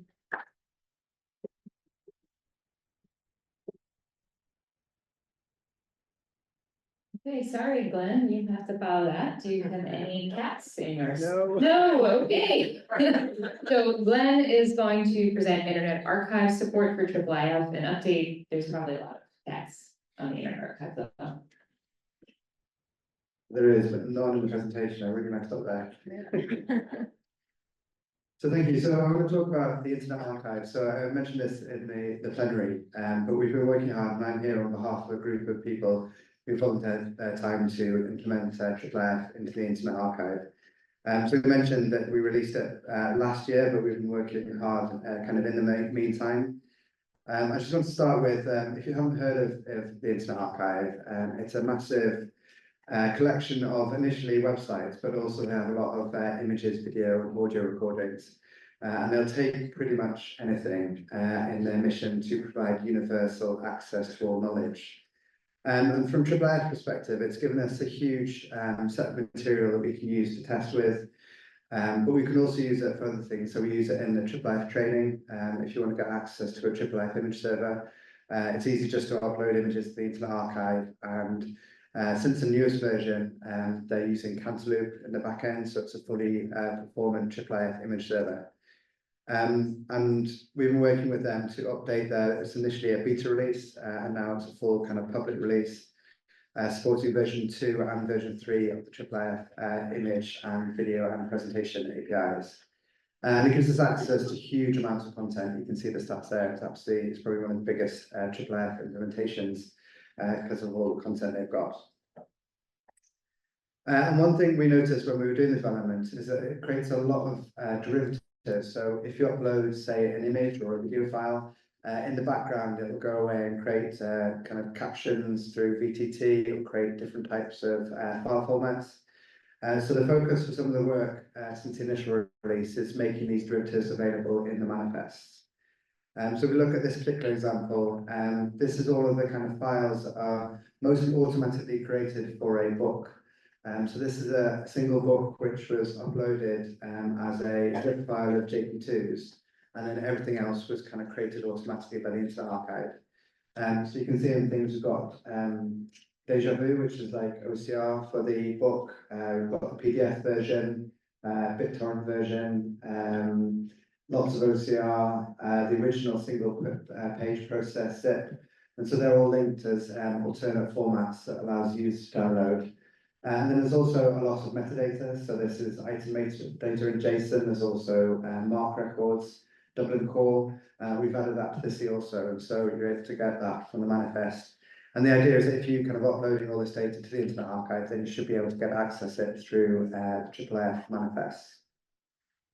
I mentioned the OCR data. So they use Deja Vu to generate the OCR annotations. And so we've added the annotations to the manifests.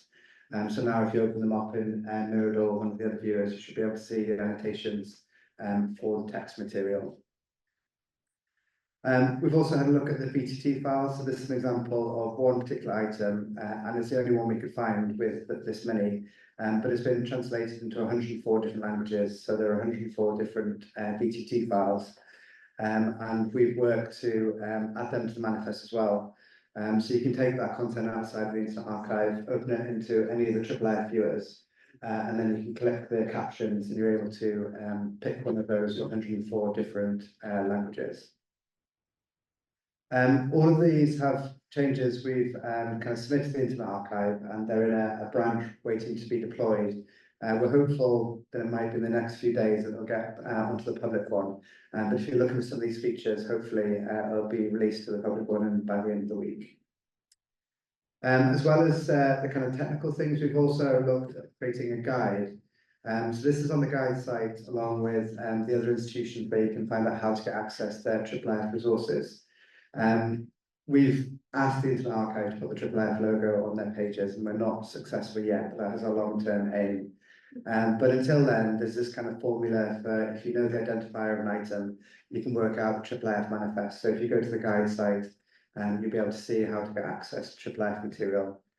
And in that guide, it also links to a helper. So each item in the Internet Archive has this IIIF helper, which gives you links to the manifest, gives you links to open it in different viewers, and should help it make it a bit easier to work with material.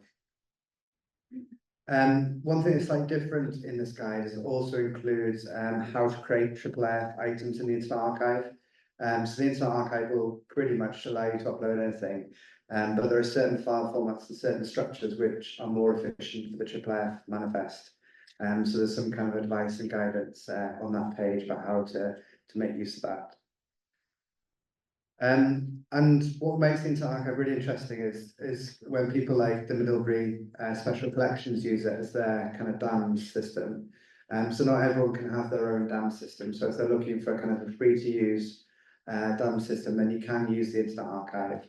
You can create your own collection like they've done here. So you've got all their own content available in their own kind of viewer, which makes it a really powerful solution for smaller institutions, which is something we'd like to support.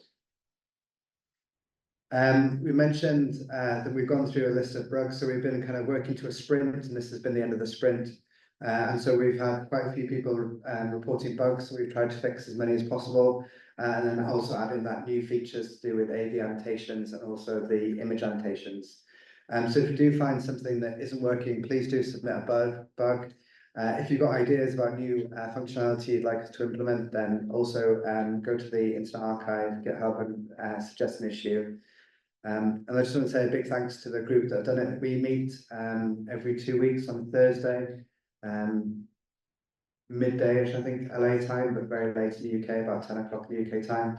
But you're welcome to join that. So we're always looking for volunteers. It's a Python application, but we also need people to find content. The Internet Archive is huge, and quite often we need examples found in the Internet Archive. So if you've got any time to help with the situation, please do. Join the Internet Archive Slack channel and also join the calls. Things are upcoming, so we're going to carry on. So any more bugs that we find, we'll try and fix. We're also really quite excited about implementing the search API. So the Internet Archive has got an API that allows you to search full text, and we're hoping we can convert that to a IIIF search API.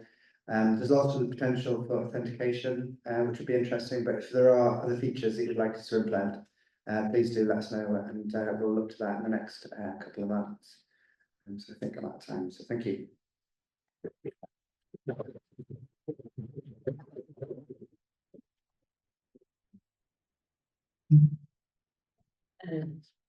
Up next, we have Tristan Roddis presenting Fun with IIIF 2024.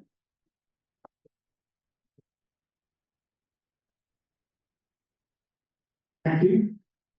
So, for those of you who don't know me, my name is IIIF and IIIF, and I'd like to talk to you about uses of fun with IIIF. Now, I've done this talk a few times before, featured lots of projects over the year, but this year it's going to be all new projects I've never talked about before. 8 projects, 7 minutes, let's go.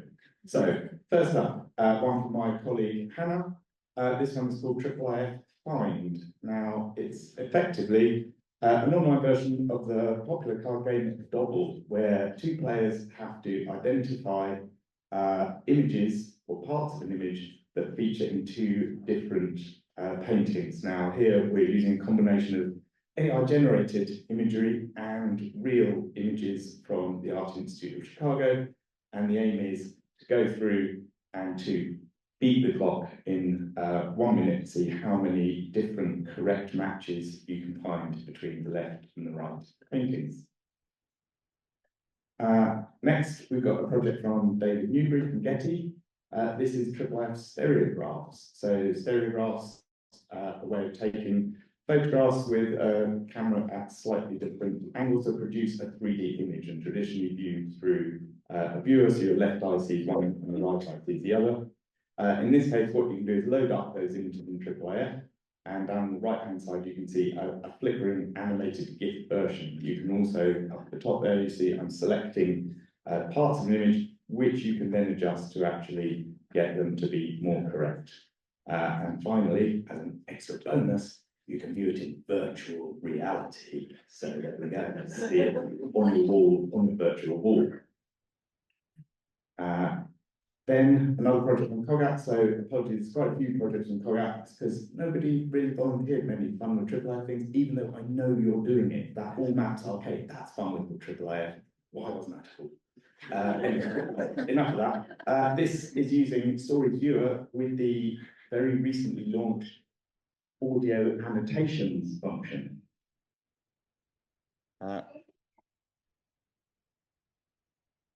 So this is my colleague Grant, his 3-year-old daughter Yara drew this picture, and then he found out what she's talking about.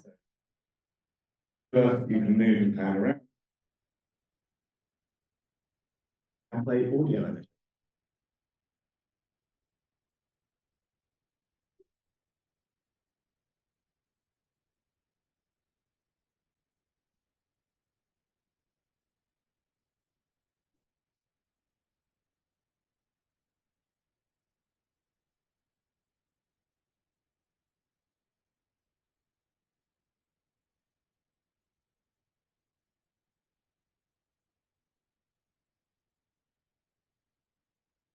So you can use the word to document your child's strange inner thoughts. So here we go. Another one for using audio. This is audio Zoom.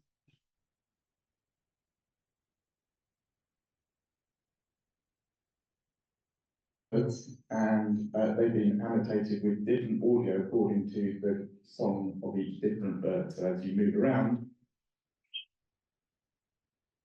the black out.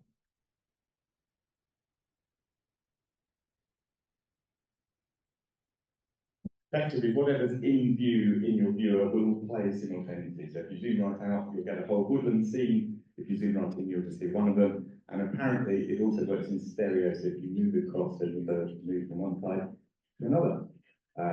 But you need headphones for that. Another one that we produced during the recent Hack Day is my colleague Ben, who took it upon himself to extend the IIIF image API all on his own with no consultation. What could possibly go wrong? Clearly you all know about the quality parameter, which is at the end of the URL there, /default.jpg, which I suspect almost all of us use, but according to spec, there's some others, there's bitonal, there's grayscale. He thought he'd add some others, so vignette.jpg. We've got a shear. Clearly, he didn't understand the rotation parameters of the spec, but you know, I'll be having words when I get back. We've got a paint version, an embossed version, tint, and here he's providing extra parameters, tinting it green with 50%, sepia, charcoal, swirl, solarizing, of course, and then ASCII as well. You know, for those of you who can find all these pixels a bit bothersome, then we can just go back to a bit of plain text. He also thought that it would be useful to produce a jigsaw of any IIIF image. So in this case, you can see the new parameter jigsaw-1-1.jpg. And if you do -1-2, then you get another fitting piece, and so on until you've got an entire jigsaw that you could cut out and make a jigsaw with them. I'm not quite sure. Then, moving on, we have IIIF for Barbies. Now, this was demoed at last year's conference in Naples, but again from David Newbury. And what we have here is a system using the dimensions extension to accurately reflect the size of an artwork and then scale it according to your preferred childhood environment. So for Barbies, you may want to scale it by 1:6. If you're using Lego, it gets really tiny, it's like 1:45. You can choose your artwork and then choose the scale, and it will produce a PDF, so you can simply cut it out and stick it on the back of your doll's house. Another one here is pixel art. So this was produced actually a few years back by Tyler Jones from the Georgia Institute of Technology. He's using OpenSea Dragon Vue.js and then the Art Institute of Chicago's API to take their paintings in IIIF format and then to pixelate them. So you've got a slider there, you can change the image that you use, move the slider back and forth to see the results of pixelization, and then on the right, you've got a slider to change the size of those pixels as well. And finally, once you've found the perfect pixelization of your perfect artwork, you can download it as a PDF and probably put it on your doll's house as well. And then the very last project, this is one that I created with my colleague Neil, and well, Andy, who's also with me, did a bit of work, but we erased his work from it. So I'll tell you what it was. This is called Fun with IIIF.